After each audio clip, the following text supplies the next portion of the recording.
ഞാൻ പോയിട്ടുള്ള ഒരു 99% ഓഫ് വെഡിങ്ങുകളും തന്ന ഷെഡ്യൂൾ പ്രകാരം നടന്നിട്ടില്ല.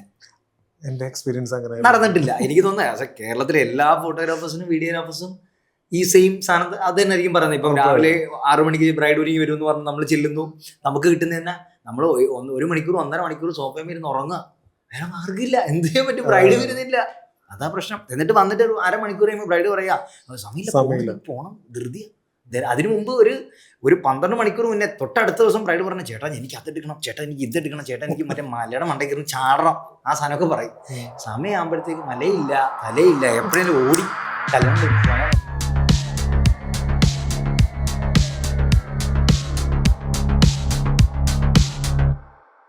Hello everyone, welcome to Your Story, Kerala's first wedding photography podcast where every untold story finds its voice. Hello everyone, my name is Zabi. I'm Lilo. And today we're going to talk about something very important, which is a trending reel over a proper wedding film. ഏതാണ് ശരിക്കും important എന്നുള്ളൊരു question ഉണ്ട്. നമ്മൾ ഇപ്പോഴത്തെ വരുന്നൊരു trending റീലാണോ ഏറ്റവും കൂടുതൽ important, അതോ ലിനുവിൻ്റെ ഒരു പെർസ്പെക്റ്റീവിൽ, ലിനു ഇപ്പോൾ ഇത്രയും വർഷത്തെ ഒരു എക്സ്പീരിയൻസിൽ ലിനുവിന് തോന്നിയിട്ടുള്ള ഒരു നല്ലൊരു വെഡ്ഡിങ് ഫിലിം കൊടുക്കണം എന്നുള്ളൊരു ആഗ്രഹത്തോടു കൂടി തന്നെയാണോ ഒരു വെഡ്ഡിങ് എടുക്കാൻ പോകുന്നത്, അതോ നല്ലൊരു ട്രെൻഡിങ് റീലിന് വേണ്ടിയിട്ടാണോ പോകുന്നത്? ഒരു കോൺഫ്ലിക്റ്റ് ആണോ ഈ ക്വസ്റ്റ്യൻ എനിക്കറിയില്ല. ഈ ക്വസ്റ്റ്യനകത്ത് തന്നെയുള്ളൊരു ഞാൻ നേരിട്ടിട്ടുള്ളൊരു പ്രോബ്ലം എന്ന് പറയുന്നത്, ക്ലയൻറ്റിന് കേരളത്തിലെ ഒരു പെർസെൻറ്റേജ് ഓഫ് ക്ലയൻസിന് വേണ്ടതെന്ന് വെച്ച് കഴിഞ്ഞാൽ ട്രെൻഡിങ് ആണ് വേണ്ടത്. ട്രെൻഡ് ആകുക, എൻ്റെ കല്യാണം ട്രെൻഡാകുക, അല്ലെങ്കിൽ എന്നെ 10 പേര് അറിയുക എന്നുള്ളത് മാത്രമാണ്. ഒരു 70% ഓഫ് പീപ്പിൾസിന് അത് തന്നെ മതി. എൻ്റെ കല്യാണം 10 പേര് അറിയുക, 10 പേര് ചർച്ച ചെയ്യുക, അറിയുക, ആ ഒരു സന്തോഷം മാത്രമേ ഉള്ളൂ. അതൊരു ലെവൽ ഓഫ് ഒരു 6 മന്ത്സ് അല്ലാന്നുണ്ടെങ്കിൽ ഇപ്പോൾ 3 മന്ത്സ് കഴിയുമ്പോഴത്തേക്ക് ആ ട്രെൻഡ് കഴിയുമ്പോഴത്തേക്ക് ആ ഒരു ട്രെൻഡ് കഴിയും. അന്നേരം ഒരു വെഡ്ഡിങ് ഫിലിം എന്ന് പറയുന്നത് എവർഗ്രീൻ ആണ്. അത് ആഗ്രഹിക്കുന്ന ഒരു 25% ആളുകൾ മാത്രമേ ഉള്ളൂ. അവർ കറക്റ്റായിട്ട് ചൂസ് ചെയ്യും, കറക്റ്റായിട്ട് ആരൊക്കെ വരണം, അല്ലെങ്കിൽ എന്താണ് അവരുടെ വെഡ്ഡിങ് നടക്കുന്നത് പ്രോപ്പർ ഐഡിയ കാണും. അവർക്ക് ഈ പറയുന്ന കണക്ക് വൈറൽ സാധനങ്ങളൊന്നും അവർക്ക് വേണ്ട. അവരെ ഒരിക്കലും വെഡ്ഡിങ് ഡേയുടെ അന്ന് സെയിം ഡേ എഡിറ്റ് കൊടുത്തോ അല്ലെങ്കിൽ സെയിം ഡേ സാധനങ്ങൾ കൊടുത്തോ അവരെ ഹാപ്പി ആക്കേണ്ട ഒരു കാര്യമില്ല. അവരെ നമ്മൾ ഹാപ്പി ആക്കേണ്ടത് പ്രോപ്പറായിട്ടുള്ള അവരുടെ നടക്കുന്ന പ്രോഗ്രാമുകളെല്ലാം നല്ല വൃത്തിയായിട്ട് ക്യാപ്ചർ ചെയ്ത് ഒരു ഫിലിം ഉണ്ടാക്കി കൊടുക്കുക, ഒരു മെമ്മറി ഉണ്ടാക്കി. യെസ്, മെമ്മറി, റൈറ്റ്, മെമ്മറിയാണ് കറക്റ്റ് വേർഡ്. മെമ്മറി ഉണ്ടാക്കി കൊടുക്കുക. അത് ഒരു 25% ഓഫ് പീപ്പിൾസ് മാത്രമേ ഉള്ളൂ. ഇപ്പോൾ കേരളത്തിൽ പറയുകയാണെന്നുണ്ടെങ്കിൽ ഒരു 2 years മുന്നേക്കെ കേരളത്തിലാണ് ഏറ്റവും കൂടുതൽ വർക്കുകൾ ഞാൻ എടുത്തുകൊണ്ടിരുന്നത്. എന്നാൽ അതിനുശേഷം പുറത്ത് പോയപ്പോഴാണ് ഈ ഡിഫറൻസ് എനിക്ക് മനസ്സിലായി. ക്ലയൻസ് ഇങ്ങനെയാണ്, ഇങ്ങനെയും ക്ലയൻസ് ഉണ്ട് എന്ന് മനസ്സിലായത്. കാരണം ഒരു ട്രെൻഡിന് പുറകെ പോയാലുള്ള ഏറ്റവും വലിയ പ്രശ്നം ആ ട്രെൻഡ് കഴിയുന്നതോടുകൂടി അത് കഴിഞ്ഞു. പക്ഷേ ഒരു എവർഗ്രീൻ ആവണമെന്നുണ്ടെങ്കിൽ മെമ്മറി ആക്കുക, അത് ഷോക്കേസ് ചെയ്യുക. അത് നമ്മുടെ ഷോക്കേസിൽ ഹാർട്ടായിക്കോട്ടെ അല്ലെങ്കിൽ അവരുടെ ഫാമിലിയിലായിക്കോട്ടെ, അത് ഷോക്കേസ് നല്ലോണം ചെയ്യുന്നതിലാണ് മെമ്മറി എന്നാണ് ഞാൻ വിചാരിക്കുന്നത്. അന്നേരം ട്രെൻഡിങ് എന്ന് പറയുന്നത് എല്ലാവർക്കും ഈ ഫേമസ് ആവാനും വൈറലാവാനും ഫിനാൻഷ്യൽ ഇൻകം ഉണ്ടാവാനും ട്രെൻഡ് തന്നെ വേണം. പക്ഷേ ഒരു എവർഗ്രീൻ ഇല്ല അതിനകത്ത്, ഒരു സോളില്ല, ഒരു ആർട്ടില്ല. അതിലൊരു എന്താണ് ഇപ്പം നടക്കുന്നത്, ഹാപ്പനിങ് മാത്രമേ ഉള്ളൂ. അന്നേരം ഞാൻ ഹാപ്പനിങ്ങിൽ വിശ്വസിക്കുന്നുണ്ടെന്ന് വെച്ചാൽ വിശ്വസിക്കുന്നുണ്ട്, ട്രെൻഡിൽ വിശ്വസിക്കുന്നുണ്ടോ വെച്ചാൽ ട്രെൻഡാണ്. ഞാനിപ്പോൾ ഇവിടെ ഇരിക്കാനുള്ള കാരണം ട്രെൻഡാണ്. ട്രെൻഡിന് കുറെ പോകണം, പക്ഷേ നാടോടുമ്പോൾ നടവേ വിടുക, വേറെ ഒന്നും മാർഗ്ഗമില്ല. പക്ഷെ നമുക്ക് സം ടൈംസ് നമുക്ക് കിട്ടും അതിനുള്ള അവസരങ്ങൾ, പ്രോപ്പർ വെഡ്ഡിങ് ഫിലിം ചെയ്യാനായിട്ടുള്ള അവസരങ്ങൾ നമുക്ക് കിട്ടുമ്പോൾ മാക്സിമം നമ്മൾ ഉപയോഗിക്കാറുണ്ട്. ഒരു ക്ലയൻറ്റിനെ സംബന്ധിച്ചിടത്തോളം എനിക്ക് തോന്നുന്നത് ഇപ്പോൾ ഈ ലിനു പറഞ്ഞ പോലെ തന്നെ ഒരു 25% ക്ലയൻസ് ഉള്ളൂ ഇങ്ങനെ ഒരു പ്രോപ്പർ വെഡ്ഡിങ് ഫിലിം, അല്ലെങ്കിൽ ഇത് ഒരു ലൈഫ് ലോങ് ഇവർക്ക് വെച്ച് എപ്പോഴെങ്കിലും കാണുമ്പോൾ ബാക്ക് ടു മെമ്മറീസിൽ പോകാൻ ആഗ്രഹിക്കുന്ന ഒരു 25% ക്ലയൻസ് ഉള്ളൂ. അത് നമ്മളിപ്പോൾ ഈ പറഞ്ഞ പോലെ ഇതിനിപ്പോൾ പുറത്ത് ഒരുപാട് വർക്കുകൾ എടുക്കണം. അത് അവിടെ പോയപ്പോൾ തൊട്ടായിരിക്കും ചിലപ്പോൾ ഒരുവിധം മനസ്സിലാക്കി. കാരണം എൻ്റെ വെഡ്ഡിങ് കഴിഞ്ഞിട്ട് എനിക്ക് വെഡ്ഡിങ് ആ വീഡിയോസ് ഇപ്പോൾ കാണുമ്പോൾ ശരിക്കും പറഞ്ഞാൽ ചിരി വരും. അത് ശരിക്കും പറഞ്ഞാൽ ഇപ്പോൾ ഞാൻ പറഞ്ഞ പോലെ, കാരണം അന്നത്തെ ഒരു ട്രെൻഡ് ആയിട്ടുള്ള കുറേ സാധനങ്ങളൊക്കെ കുത്തിക്കയറ്റി ഒരു വീഡിയോസ് ജനറേറ്റ് ചെയ്യുക എന്നുള്ളത് കുറേ കഴിയുമ്പോൾ ഒരു 10 വർഷം കഴിഞ്ഞ് കഴിയുമ്പോൾ കാണുമ്പോൾ ചിലപ്പോൾ ചിരി വരും.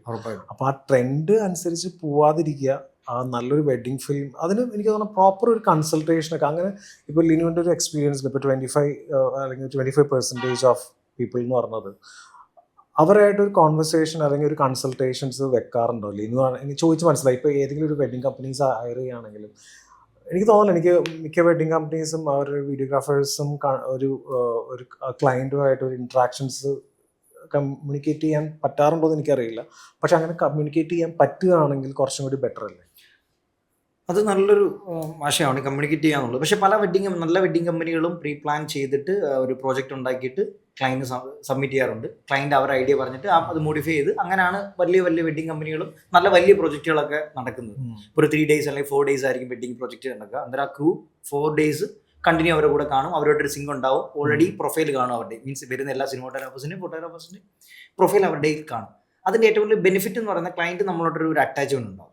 അതുകൊണ്ട് നമുക്ക് കുറച്ചധികം നല്ല ഔട്ട്പുട്ട് കിട്ടും എന്നുള്ളതാണ്. പക്ഷേ റിയാലിറ്റിയിൽ പല സമയത്തും അത് നടക്കാറില്ല. എന്ന് പറഞ്ഞാൽ ഇപ്പോൾ ക്ലയൻറ്റ് പറയുന്നതൊന്ന് വെഡ്ഡിങ് പ്രൊജക്റ്റിൽ നടക്കുന്ന വേറൊന്നായിരിക്കും. എന്ന് പറഞ്ഞാൽ ടൈമിൻ്റെ ഡ്യൂറേഷൻ, അല്ലാന്നുണ്ടെങ്കിൽ വെതർ, അങ്ങനെ ഒരുപാട് കാര്യങ്ങൾ. അത് എനിക്ക് തോന്നുന്നു ഈ എക്സ്പെക്ടേഷൻസ് ആൻഡ് റിയാലിറ്റിയിലേക്ക് വരുമ്പോൾ ഏറ്റവും വലിയൊരു കൺസേൺ അവിടെ വരുന്നത്. അതായത് മിക്ക വെഡിങ്ങിലും ക്ലയൻറ്റ് ഒരു എക്സ്പെക്ടേഷൻസ് തരും. ഞാൻ പോയിട്ടുള്ള ഒരു 99% ഓഫ് വെഡ്ഡിങ്ങുകളും തന്ന ഷെഡ്യൂൾ പ്രകാരം നടന്നിട്ടില്ല. എൻ്റെ എക്സ്പീരിയൻസ് അങ്ങനെ നടന്നിട്ടില്ല. എനിക്ക് തോന്നുന്നത് കേരളത്തിലെ എല്ലാ ഫോട്ടോഗ്രാഫേഴ്സിനും വീഡിയോഗ്രാഫേഴ്സും ഈ സെയിം സാധനം അത് തന്നെ ആയിരിക്കും പറയുന്നത്. ഇപ്പം രാവിലെ 6 മണിക്ക് ബ്രൈഡ് ഒരുങ്ങി വരും എന്ന് പറഞ്ഞ് നമ്മൾ ചെല്ലുന്നു. നമുക്ക് കിട്ടുന്ന തന്നെ നമ്മൾ 1 മണിക്കൂർ 1.5 മണിക്കൂർ സോഫയിൽ ഇരുന്ന് ഉറങ്ങുക. വേറെ മാർഗ്ഗമില്ല. എന്ത് ചെയ്യാൻ പറ്റും? ബ്രൈഡ് വരുന്നില്ല, അതാ പ്രശ്നം. എന്നിട്ട് വന്നിട്ട് ഒരു 1/2 മണിക്കൂർ കഴിയുമ്പോൾ ബ്രൈഡ് പറയാ സമയമില്ല, പോണം, ധൃതിയ. അതിനു മുമ്പ് ഒരു 12 മണിക്കൂർ മുന്നേ തൊട്ടടുത്ത ദിവസം ബ്രൈഡ് പറഞ്ഞു, ചേട്ടാ എനിക്ക് അതെടുക്കണം, ചേട്ടാ എനിക്ക് ഇതെടുക്കണം, ചേട്ടാ എനിക്ക് മറ്റേ മലയുടെ മണ്ടയ്ക്ക് ചാടണം, ആ സാധനമൊക്കെ പറയും. സമയമാകുമ്പോഴത്തേക്ക് മലയില്ല തലയില്ല, എപ്പോഴേലും ഓടി കല്യാണം കഴിച്ച് പോയാൽ മതി. അത് എല്ലാ വെഡ്ഡിങ്ങും അങ്ങനെ തന്നെയാണ്. എല്ലാ വെഡ്ഡിങ്ങും അങ്ങനെ തന്നെയാണ്. അതിന് അല്ലെങ്കിൽ ഒരു ഫിനാൻഷ്യൽ ബാക്ക്ഗ്രൗണ്ട് കൂടുതലുള്ള ആളുകൾ അങ്ങനെ അല്ല എന്നല്ല, ഫിനാൻഷ്യൽ അങ്ങനെയല്ല. ടൈമും വെഡ്ഡിങ്ങും ഭയങ്കര ഇമ്പോർട്ടൻ്റ് ആണ്. പിന്നെ എക്സ്പെക്ടേഷൻ ഇസ് റിയാലിറ്റി, അത് ഭയങ്കര നമുക്ക് ഭയങ്കര കോമ്പറ്റീഷനും ഭയങ്കര ഹേർട്ട്ഫുള്ളുമാണ്. ചില സമയങ്ങളിലൊക്കെ ചില സമയങ്ങളിൽ നമുക്ക് ഈ പറഞ്ഞത് നല്ല അടിപൊളി ബ്രൈഡ്സിനെ കിട്ടിയാൽ പോലും നല്ല ടൈം കിട്ടില്ല, അല്ലെങ്കിൽ നല്ല ആംബിയൻസ് കാണത്തില്ല, അല്ലെങ്കിൽ ഈ പറഞ്ഞ ചില ബന്ധുക്കാരും അമ്മാവന്മാരൊക്കെ കാണും. അത് ഈ പറയുന്ന എല്ലാ സ്ഥലങ്ങളിലും ഉണ്ട്. അത് ഈ പറഞ്ഞ കേരളത്തിൽ മാത്രമൊന്നുമല്ല. കേരളത്തിൽ അമ്മാവന്മാരെ കുറച്ചുകൂടി വൈഡായിട്ട് കലിപ്പ് കാണിക്കുന്നു മാത്രമേ ഉള്ളൂ. പക്ഷേ എല്ലാ സ്ഥലങ്ങളും പല എഡ്യൂക്കേഷൻ ഉള്ളവൻ വേറെ രീതിക്കായിരിക്കും ബിഹേവ് ചെയ്യുന്നത്, വേറെ ഹരാസ്മെന്റ് ആയിരിക്കും. വിവരം ഇല്ലാത്തവരും എന്ന് പറഞ്ഞാൽ ഒരു വിദ്യാഭ്യാസം ഇല്ലാത്ത ആളുകളും അല്ലെങ്കിൽ കുറച്ച് എഡ്യൂക്കേഷൻ കുറഞ്ഞ ആളുകളും ബിഹേവ് ചെയ്യുന്ന വേറെ രീതിക്കായിരിക്കും. അത് അവരുടെ നാടിൻ്റെ ഒരു കൾച്ചറാണ്. ഇതെല്ലായിടത്തും ഉണ്ട് ഈ പ്രശ്നങ്ങൾ. ഇത് മാറ്റാൻ പറ്റുമെന്ന് ചോദിച്ചു കഴിഞ്ഞാൽ വല്ല സിനിമയൊക്കെ ഷൂട്ട് ചെയ്യേണ്ടി വരും. പ്രോപ്പർ. കാരണം നമ്മുടെ കയ്യിൽ ഒന്ന് സ്ക്രിപ്റ്റഡ് അല്ല. വെഡിങ് എന്ന് പറഞ്ഞാൽ ഭയങ്കര ഇൻസ്റ്റന്റ് ആയിട്ട് നമുക്ക് കിട്ടുന്ന ഒരു അവിടെ ചെല്ലുമ്പോഴേക്കും നമ്മൾ ബ്രൈഡിനെ ആദ്യമായിട്ട് കാണുന്നത്, അല്ലെങ്കിൽ ബ്രൈഡിന്റെ ഗ്രൂമിനെ നമ്മൾ ആദ്യമായിട്ട് കാണുന്നത്. അവരുടെ ആംബിയൻസും അവരുടെ സർക്കംസ്റ്റാൻസസും അവരുടെ ഒരു സിറ്റുവേഷനും കാര്യങ്ങളൊക്കെ നമ്മൾ അവിടെ ചെല്ലുമ്പോഴായിരിക്കും കാണുന്നത്.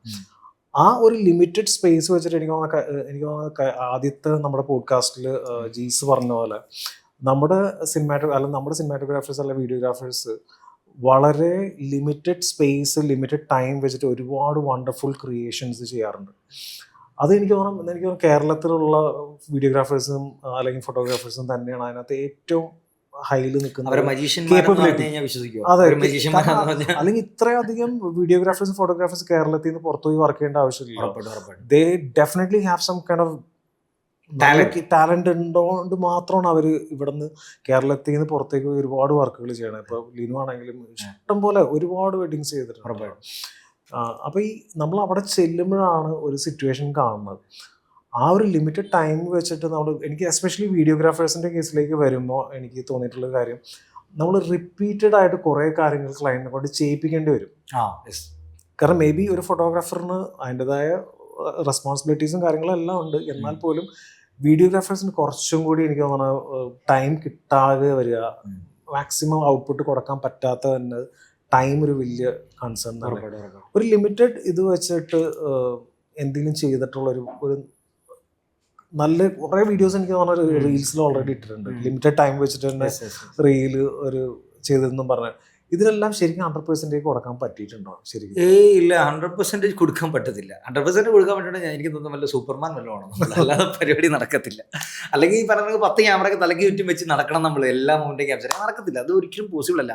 പിന്നെ ലിമിറ്റഡ് ടൈമിൽ ഷൂട്ട് ചെയ്യുന്ന പറയുന്ന ഒരു കാര്യം എന്ന് വെച്ച് കഴിഞ്ഞാൽ, അഭിചേട്ടൻ പറഞ്ഞ കണക്ക് തന്നെ ഇച്ചിരി പറഞ്ഞില്ല എൻ്റെ അടുത്ത് നല്ല ബ്രൈഡിനെ കിട്ടി, അല്ലെങ്കിൽ അന്നേരം നമ്മളെ മനസ്സിലുള്ളൊരു പാഷൻ ഉണ്ടല്ലോ, as a photographer as a cinematographer നമ്മുടെ മനസ്സിലൊരു പാഷനേറ്റ് ആയിട്ടുണ്ട്. ഇപ്പം കേരളത്തിൽ വൺ ഓഫ് ദി ബെസ്റ്റ് എന്ന് പറയാൻ പറ്റുന്ന എല്ലാവരും പാഷൻ്റെ പുറത്ത് വന്ന ആളുകളാണ്. അല്ല ഫിനാൻഷ്യൽ ബാക്ക്ഗ്രൗണ്ട്, ഫിനാൻഷ്യൽ മാത്രം നോക്കി വന്ന ആളുകൾ എനിക്ക് തോന്നില്ല അത്ര വലിയൊരു അച്ചീവ്മെന്റിലൊക്കെ എത്തിയിട്ടുണ്ടോ എന്ന് ചോദിച്ചാൽ പാഷൻ, പ്യൂർലി പാഷനാണ്. എൻ്റെ മനസ്സിൽ പ്യൂർലി പാഷനാണ്. അന്നേരം ആ പാഷൻ നമ്മളെ പിടിക്കും ചില സമയങ്ങളിൽ. ഫിനാൻസ് അല്ല, നമ്മളെ ബുദ്ധിമുട്ടല്ല, നമ്മളെ സ്ട്രഗിളുകളല്ല, നമ്മളെ പാഷൻ പിടിക്കും എന്ന് പറഞ്ഞാൽ എനിക്കത് ചെയ്യണം, ആ സാധനം എനിക്ക് വേണം എന്നുള്ളൊരു കൺസെപ്റ്റ് വരുമല്ലോ. അതാണ് ആ ലിമിറ്റഡ് ടൈമിൽ ഇപ്പം ലിനു എന്ന് പറയുന്ന ഒരു വീഡിയോഗ്രാഫർ, അല്ലെങ്കിൽ ഇപ്പം അബി എന്ന് പറയുന്ന ഒരു ഫോട്ടോഗ്രാഫറെ അല്ലെങ്കിൽ വീഡിയോഗ്രാഫറെ അങ്ങനെ ആ ലിമിറ്റഡ് ടൈമിൽ എടുക്കാൻ പ്രേരിപ്പിക്കുന്ന പാഷനാണ്.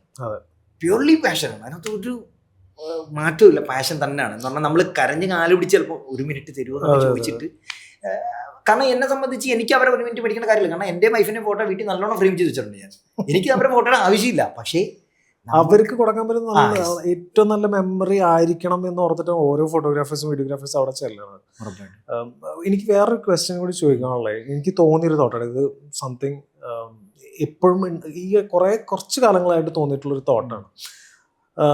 നല്ല കേപ്പബിൾ ആയിട്ടുള്ള വീഡിയോഗ്രാഫേഴ്സ് ഫോട്ടോഗ്രാഫേഴ്സ് ഉണ്ട്. പക്ഷെ എനിക്ക് തോന്നുന്നത് ഇപ്പം ലിനുവിൻ്റെ ഒരു ജനറേഷൻ കൂടി കഴിഞ്ഞു കഴിഞ്ഞാൽ നല്ല വീഡിയോഗ്രാഫേഴ്സ് എന്ന് പറയാവുന്ന ആൾക്കാർ ഇനി വരുന്നുണ്ടോ എന്ന് എനിക്ക് കുറഞ്ഞു തുടങ്ങിയോ എന്ന് എനിക്കൊരു സംശയമുണ്ട്. അതിൻ്റെ കാരണം ഞാൻ പറഞ്ഞുതരാം. കാരണം എനിക്ക് ലിനുവിന് മുന്നുള്ള ലിനു പഠിച്ചെടുത്ത ലിനുവിൻ്റെ ഒരു ആശന്മാരും കാര്യങ്ങളും ആരെങ്കിലുമൊക്കെ ഉണ്ടാവും.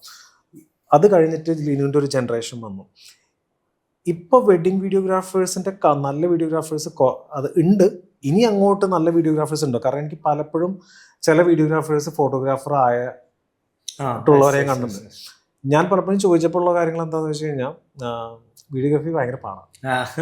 കാരണം ലൈറ്റ് വെക്കണം, അത് വെക്കണം, ഇതും കൊണ്ട് ഓടാൻ ഒരു അസിസ്റ്റന്റ് വേണം. അസിസ്റ്റന്റ് മസ്റ്റായിട്ട് ഒരു വീഡിയോഗ്രാഫർ. ഞാൻ അഭിചേട്ടൻ ഈ ക്വസ്റ്റ്യൻ ബ്രേക്ക് ചെയ്യല്ല, ഞാനൊരു കാര്യം പറയട്ടെ. ഇപ്പൊ അഭിചേട്ടൻ ഫോട്ടോഗ്രാഫറായിട്ട് വന്ന ടൈമിൽ ഒരു 10 മെമ്പേഴ്സ് ഉണ്ടെന്ന് വെച്ചു. നിങ്ങൾ 10 മെമ്പേഴ്സ്, അതിനകത്ത് മോസ്റ്റ്ലി 8 പേരും ഫോട്ടോഗ്രാഫേഴ്സ് ആയിരിക്കും, 2 വീഡിയോഗ്രാഫേഴ്സേ ഉള്ളൂ. അതെന്താണെന്ന് ചിന്തിച്ചിട്ടുണ്ടോ? അത് ഈ പറഞ്ഞ പാട് എന്ന് പറയുന്ന കേസ് പാടാണ്. കാരണം നിങ്ങൾ 4 സെക്കൻഡ് കൊണ്ട് 40-400 പടം എടുക്കുമായിരിക്കും. അത് നിങ്ങളെ കയ്യിലേക്ക് എഫിഷ്യൻ്റ് ആയിട്ടുള്ള ക്യാമറ ബേസ് ചെയ്തിട്ട്. ഞങ്ങൾക്ക് 4 സെക്കൻഡിനകത്ത് ഒരു ക്ലിപ്പ് കംപ്ലീറ്റ് ചെയ്യാൻ പറ്റത്തില്ല. ഞങ്ങൾക്ക് 6 സെക്കൻഡ് കൊണ്ട് അത് കട്ട് ചെയ്യാൻ പറ്റത്തുള്ളൂ. ഫ്രണ്ടും ബാക്കും ട്രിം ചെയ്ത് വരുമ്പോഴത്തേക്ക് 4 സെക്കൻഡ് ആ വിഷ്വൽ വേണം, അതിൻ്റെ ലൈറ്റ് വേണം, അതിൻ്റെ മിഡ് വേണം. ഇത്രയും സാധനങ്ങൾ ഇത്രയും ടൈം എടുത്ത് എഫേർട്ട് എടുത്ത് കിട്ടുന്ന ഞങ്ങൾക്ക് 3 ക്ലിപ്പായിരിക്കും. ആ സമയത്ത് നിങ്ങൾക്ക് 300 പടം കിട്ടി. അതാണ് ഫോട്ടോഗ്രാഫേഴ്സും വീഡിയോഗ്രാഫേഴ്സിനുള്ള മെയിനായിട്ടുള്ള. എനിക്ക് എഫേർട്ട് എടുക്കാൻ കുറേ പേര് കുറഞ്ഞു തുടങ്ങി തോന്നുന്നുണ്ട്. സത്യം പറയാൻ എനിക്ക് തോന്നിയിട്ടുള്ള വീഡിയോഗ്രാഫേഴ്സിൻ്റെ ഒരു കൗണ്ട് അടുത്തൊരു 10 വർഷത്തിലേക്ക് ചിന്തിക്കുകയാണെന്നുണ്ടെങ്കിൽ നല്ല വീഡിയോഗ്രാഫേഴ്സിന്റെ കൗണ്ട് കുറഞ്ഞു തുടങ്ങും ചാൻസ് ഉണ്ട് എന്നാണ് എനിക്ക് തോന്നുന്നത്. ടാലന്റ് ആയിട്ടുള്ള ഒരുപാട് പേരുണ്ട്, ഇഷ്ടം പോലെ, നമ്മുടെ കേരളത്തിൽ ഇഷ്ടം പോലെ ഉണ്ട് ഞാൻ പറഞ്ഞ. പക്ഷെ ഈ ഇനി അങ്ങോട്ടുള്ള ഞാൻ പറഞ്ഞ ലിനു അല്ലെങ്കിൽ അത് കഴിഞ്ഞിട്ടുള്ള ജനറേഷനിലേക്ക് എനിക്കറിയില്ല. നല്ല കാൻഡിഡേറ്റ് എടുക്കാൻ പറ്റിയ ഒരുപാട് പേരുണ്ട്. പക്ഷെ സേഫ് എടുക്കാൻ പറ്റിയ ആൾക്കാർ കുറഞ്ഞു തുടങ്ങിയോ? എനിക്ക് തോന്നിയിട്ടൊരു തോട്ടാണ്. കാരണം ഇത് എല്ലാവരോടും ക്വസ്റ്റൻ ആണ്, നമ്മുടെ ഇൻഡസ്ട്രിയിലുള്ള അവരോടുള്ള ക്വസ്റ്റൻ ആണ്. ഒരുപാട് സേഫ് എടുക്കുന്ന ആൾക്കാർ ഏജ്ഡ് ആയിട്ടുള്ളവരൊക്കെ കുറെ പേരുണ്ട് ഇനി അങ്ങോട്ട്. കാരണം ഒരു വെഡിങ് എന്ന് പറഞ്ഞാൽ സേഫ് അല്ലേ ഏറ്റവും ഇമ്പോർട്ടൻറ്റ്. ഉറപ്പായിട്ടും ആ സേഫ് ഒരു ക്രിയേറ്റീവായിട്ടൊരു ഷോട്ട് എൻ്റെ വെഡിങ്ങിന് വെച്ചില്ലല്ലോ, അല്ലെങ്കിൽ ഇന്ന ആംഗിളിലൂടെ ഒരു ഷോട്ട് എൻ്റെ വെച്ചില്ലല്ലോ എന്നൊരു ബ്രൈഡോ ഗ്രൂമോ ചോദിക്കില്ല. പക്ഷെ എൻ്റെ അച്ഛൻ്റെ അമ്മയുടെയും കൂടെ നിൽക്കുന്ന എൻ്റെ അച്ഛൻ്റെ അമ്മയുടെയും കുറച്ച് പടങ്ങൾ, എൻ്റെ ഒരു ഫുൾ ലെങ്ത് ഫോട്ടോ അല്ലെങ്കിൽ എൻ്റെ ഒരു ഫുൾ സൈസ് ഫോട്ടോ, ഈ സേഫ് ഭയങ്കര ഇമ്പോർട്ടൻ്റ് അല്ലേ? ഞാൻ ഒപ്പേര എന്ന് പറയുന്ന ഒരു കമ്പനിയിൽ ഒരു 6 മന്ത് വർക്ക് ചെയ്തിട്ടുണ്ട് ബാംഗ്ലൂർ. സ്റ്റാർട്ടിങ് ടൈമിൽ എന്ന് പറഞ്ഞാൽ ഒന്നുമില്ല, മീൻസ് സ്റ്റാർട്ടിങ് ബിഗിനറാണ്. ആ സമയത്ത് ഞാൻ സേഫാണ് സ്റ്റാർട്ട് ചെയ്തത്. അന്നേരം ഞാൻ പോയപ്പോൾ എനിക്ക് കിട്ടിയൊരു ഏറ്റവും വലിയൊരു അഡ്വാൻറ്റേജ്, മീൻസ് എൻ്റെ ആശാൻ എനിക്ക് പറഞ്ഞു തന്നിട്ടുള്ള ചില കാര്യങ്ങളിൽ എനിക്ക് ഏറ്റവും കൂടുതൽ ഇഷ്ടപ്പെട്ടിട്ടുള്ളൊരു കാര്യം, ഒരു ഫംഗ്ഷനിൽ ഏറ്റവും കൂടുതൽ അവരെ ഇമ്പോർട്ടൻ്റ് ആയിട്ട് ക്യാപ്ചർ ചെയ്യാൻ പറ്റുന്ന സേഫ് വീഡിയോഗ്രാഫറിനാണ്. 100% സേഫ് വീഡിയോഗ്രാഫറാണ്. അത് നമ്മൾ സേഫായിട്ട് നല്ല വൃത്തിയായിട്ട് ക്യാപ്ചർ ചെയ്യുമ്പോഴാണ് നിൻ്റെ ടാലൻറ്റ് എത്രത്തോളം ഉണ്ടോ നിനക്ക് മനസ്സിലാവും. അതായത് അതിൽ നിന്നാണ് ആളുകളാണ് ഇപ്പോൾ ഒരു നമ്മളെ ഫുട്ടേജ് കാണുന്ന ആളുകളും അല്ലെങ്കിൽ നമ്മളെ വിളിക്കുന്ന വർക്കിന് വരിക്കുന്ന കമ്മിറ്റിംഗ് കമ്പനികളും ജഡ്ജ് ചെയ്യണം. ഇവൻ കുറച്ചുകൂടി ടാലൻ്റ് ആണ്, കുറച്ചുകൂടി എടുക്കാനായിട്ടുള്ള കഴിവുണ്ട്, എന്നാൽ കുറച്ചുകൂടി എടുക്കട്ടെ. അന്നേരം നമുക്ക് കുറച്ചുകൂടി പോളിഷ് ആവുകയാണ് ചെയ്യുന്നത്. നമ്മൾ ഒരേ വെഡിങ്ങിൽ ഒരേ റിച്വൽസ് കാണുന്നു, അതെങ്ങനെ വൃത്തിയായിട്ട് ക്യാപ്ചർ, ഒരു വൃത്തി എന്ന് വെച്ച് കഴിഞ്ഞാൽ ഒരു നല്ല നീറ്റ് ഫ്രെയിമിൽ നല്ലോണം കമ്പോസ് ചെയ്യാൻ പറ്റുന്ന ഒരു രീതിയാണ് ഞാൻ വൃത്തി എന്ന് ഉദ്ദേശിച്ചത്. അന്നേരം അത് വൃത്തിയായിട്ട് ലൈറ്റപ്പ് ചെയ്തിട്ട് നീറ്റായിട്ട് അത് നല്ല നല്ല മെമ്മറബിളായിട്ട് കളർഫുള്ളായിട്ട് ഷൂട്ട് ചെയ്യുന്ന ഒരു കാര്യത്തെ പറ്റി ഞാൻ പറയാം. അന്നേരം അങ്ങനൊരു ജനറേഷൻ ഇപ്പം ഇല്ല എന്ന് പറഞ്ഞാൽ ഇപ്പം ഒരു പുതിയ ജനറേഷൻ വരുമ്പോൾ തന്നെ അവർ നേരെ കളിക്കുന്നത് എനിക്ക് കാൻഡിഡ് ഫോട്ടോഗ്രാഫറാണോ അല്ലെങ്കിൽ കാൻഡിഡ് വീഡിയോഗ്രാഫറാണോ, പക്ഷെ അതിനുള്ള എഫേർട്ടുകൾ Yes. ഇപ്പൊ പുതിയ ഇനി അങ്ങോട്ട് വരുന്നവർ എടുക്കുന്നുണ്ടോ എന്ന് എനിക്ക് ഭയങ്കര ഡൗട്ട് ഉണ്ട്. അത് കറക്റ്റ് കാര്യമാണ്. അത് എനിക്കും പല സ്ഥലങ്ങളിൽ കാരണം ഒരു സോറി ഒന്ന് ബ്രേക്ക് ചെയ്യുന്നില്ല എന്താന്ന് വെച്ച് കഴിഞ്ഞാൽ ഞാൻ ആരെയും കുറ്റപ്പെടുത്തി പറഞ്ഞില്ല, പക്ഷെ എന്നാലും ഒരു വെഡിങ് വീഡിയോഗ്രാഫർ ഏൺ ചെയ്യുന്നത് അല്ലെങ്കിൽ വെഡിങ് ഫോട്ടോഗ്രാഫർ ഏൺ ചെയ്യുന്നത് എത്രയെന്ന് ഇപ്പൊ ആൾക്കാർക്ക് അറിഞ്ഞു തുടങ്ങി. അത് ഏൺ ചെയ്തത് ഇത്രയും വർഷത്തെ എക്സ്പീരിയൻസ് കൊണ്ടാണ് അയാൾ ഏൺ ചെയ്തെന്നുള്ള വേറെ കാര്യം. ഒരു ഇത്രമാത്രം എമൗണ്ട് അയാൾ ഏൺ ചെയ്യുന്നുണ്ടെങ്കിൽ അയാളുടെ ഇത്രയും വർഷത്തെ ഒരു എക്സ്പീരിയൻസ് ഉണ്ട്, ഇത്രയും നല്ല എക്യുപ്മെന്റ്സിൽ അയാൾ വർക്ക് ചെയ്യുന്നുണ്ട്, ഇതെല്ലാം ഉണ്ട്.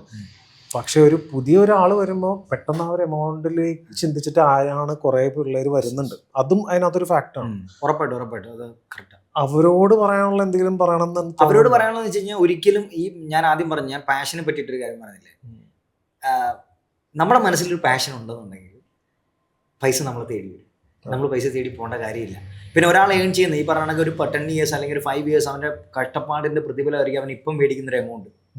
ആ എമൗണ്ട് കണ്ടിട്ട് അവനെ ഒരിക്കലും ഒരു ബിഗിനർ ജഡ്ജ് ചെയ്യരുത്, അല്ലെങ്കിൽ എനിക്കിപ്പോൾ അത് അങ്ങനെ ആവാൻ പറ്റും എന്ന് ജഡ്ജ് ചെയ്യരുത്. കാരണം അവൻ്റെ ക്യാമറയിൽ കാണിക്കുന്ന കുറച്ച് ടെക്നിക്കൽ സൈഡുകളും അല്ലാന്നുണ്ടെങ്കിൽ ക്യാമറയിൽ അവൻ കൊണ്ടുവരുന്ന കുറച്ച് ഫ്രെയിമിങ്ങുകളും ആണ് അവനെ ആ ഒരു ലെവലിൽ അങ്ങനെ കൊണ്ടുവന്നത്. അവൻ്റെ ടാലൻറ്റുമാണ്.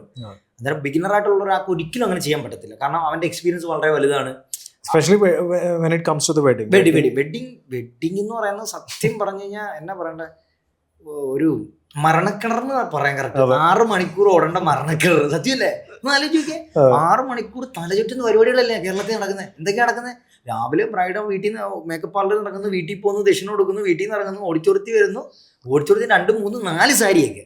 ഈ സാരി എല്ലാം ഫുഡും കഴിച്ചു വരുമ്പോഴത്തേക്ക് അവർ തളരും. എന്നാൽ പോലും എന്തെങ്കിലും സാധനം മിസ്സായി പറയും. അതാണ് ആ ഒരു അത്രയും വലിയ വർണ്ണക്കിണറിനകത്ത് കിടന്ന് വർക്ക് എടുക്കുന്ന വീഡിയോഗ്രാഫറിന് അറിയാം അവൻ്റെ കഷ്ടപ്പാട് സ്ട്രഗിളുകളും എന്താണെന്ന്. ബിഗിനറായിട്ടുള്ള ആൾ അവൻ കാണുന്നത് ചിലപ്പോൾ അവൻ കൊണ്ടുനടക്കുന്ന കാറും അവനിട്ട് കിടക്കുന്ന വെളുത്ത തിളക്കമുള്ള ഡ്രസ്സുകളും ക്യാമറകളും മാത്രമായിരിക്കും കാണുന്നത്. അന്നേരം അതല്ല റിയാലിറ്റി അതല്ലാന്ന് എല്ലാവരും മനസ്സിലാക്കുക. പിന്നെ എനിക്ക് ബിഗിനറായിട്ടുള്ള എല്ലാവരും പറയാനുള്ള ഒരു കാര്യം, വീഡിയോഗ്രാഫർ ആയിക്കോട്ടെ ഫോട്ടോഗ്രാഫർ ആയിക്കോട്ടെ, നിങ്ങളത് വീഡിയോഗ്രാഫി സ്റ്റാർട്ട് ചെയ്യുന്നതിന് മുന്നേ തന്നെ ബേസിക് ആയിട്ടുള്ള എഡിറ്റിംഗ് പഠിക്കുക. ബേസിക് എഡിറ്റിംഗ് എന്ന് പറഞ്ഞാൽ നമ്മൾ ഈ എടുക്കുന്ന ഫുട്ടേജ് എങ്ങനെയാണ് ഉപയോഗിക്കുന്നത്, അല്ലെങ്കിൽ എഡിറ്റർക്ക് ഇത് ഉപയോഗിക്കാൻ പറ്റുമോ എന്നുള്ളൊരു കോമൺ സെൻസ് ഉണ്ടാക്കുക. ഞാൻ അങ്ങനെ ആർഗ്യൂ ചെയ്യുക അല്ല ഒരാളെ ഇങ്ങനെ ആക്കി പറയാം, അങ്ങനൊന്നും അല്ല ഞാൻ പറയണേ. ഞാൻ പലരും കണ്ടിട്ടുണ്ട്, പല സ്ഥലങ്ങളിൽ സങ്കടം തോന്നിയിട്ടുണ്ട്, പലർക്കും എഡിറ്റിംഗ് അറിയത്തില്ല.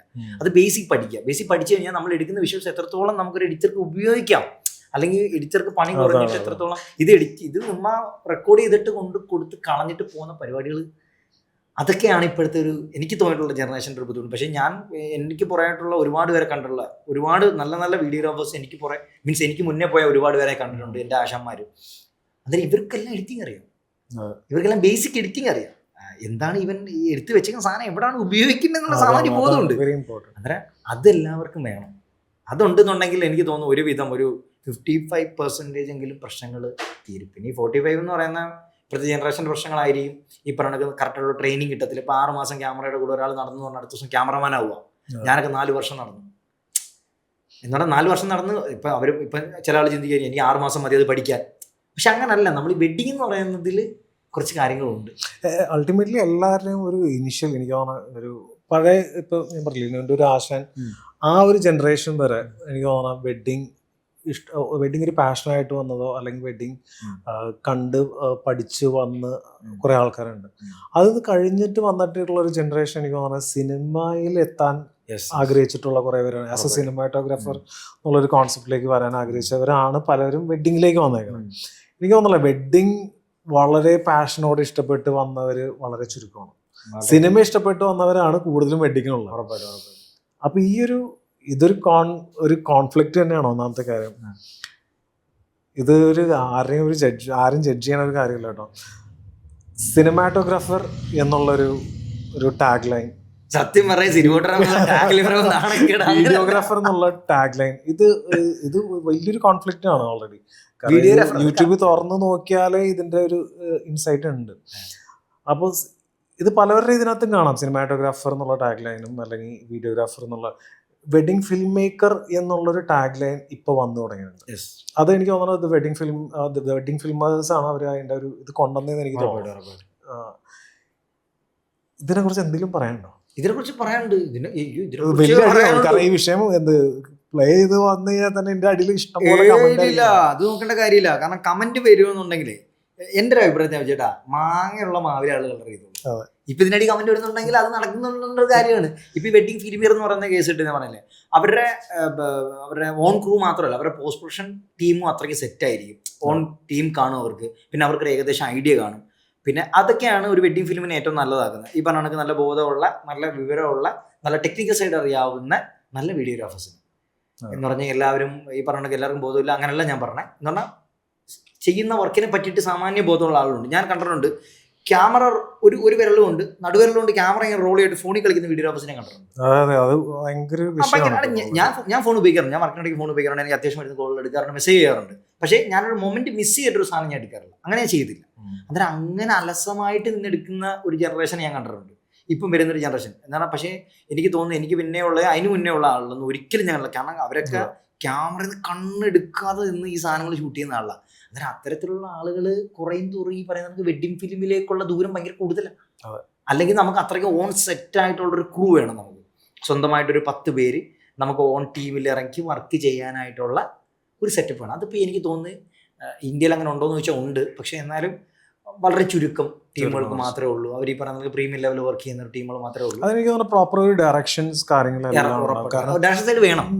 ഞാൻ ചില ക്ലയൻസിന്റെ അടുത്ത് മിക്കപ്പോഴും ഞാൻ കഴിയുന്നതും ശ്രമിക്കാറുണ്ട് ഒരു പ്രോപ്പർ കൺസൾട്ടേഷൻ വെച്ചിട്ട് അവരുടെ ഒരു പെർസ്പെക്റ്റീവ് എന്താണെന്ന് മനസ്സിലാക്കി അതിന് ചില ക്ലയന്റിന് എന്താണെന്ന് മനസ്സിലാക്കി ആ ക്ലയന്റിന്റെ ഒരു പെർസ്പെക്റ്റീവ് വെച്ചിട്ടുള്ള വീഡിയോഗ്രാഫേഴ്സിനെ അസൈൻ ചെയ്യും നമ്മള്.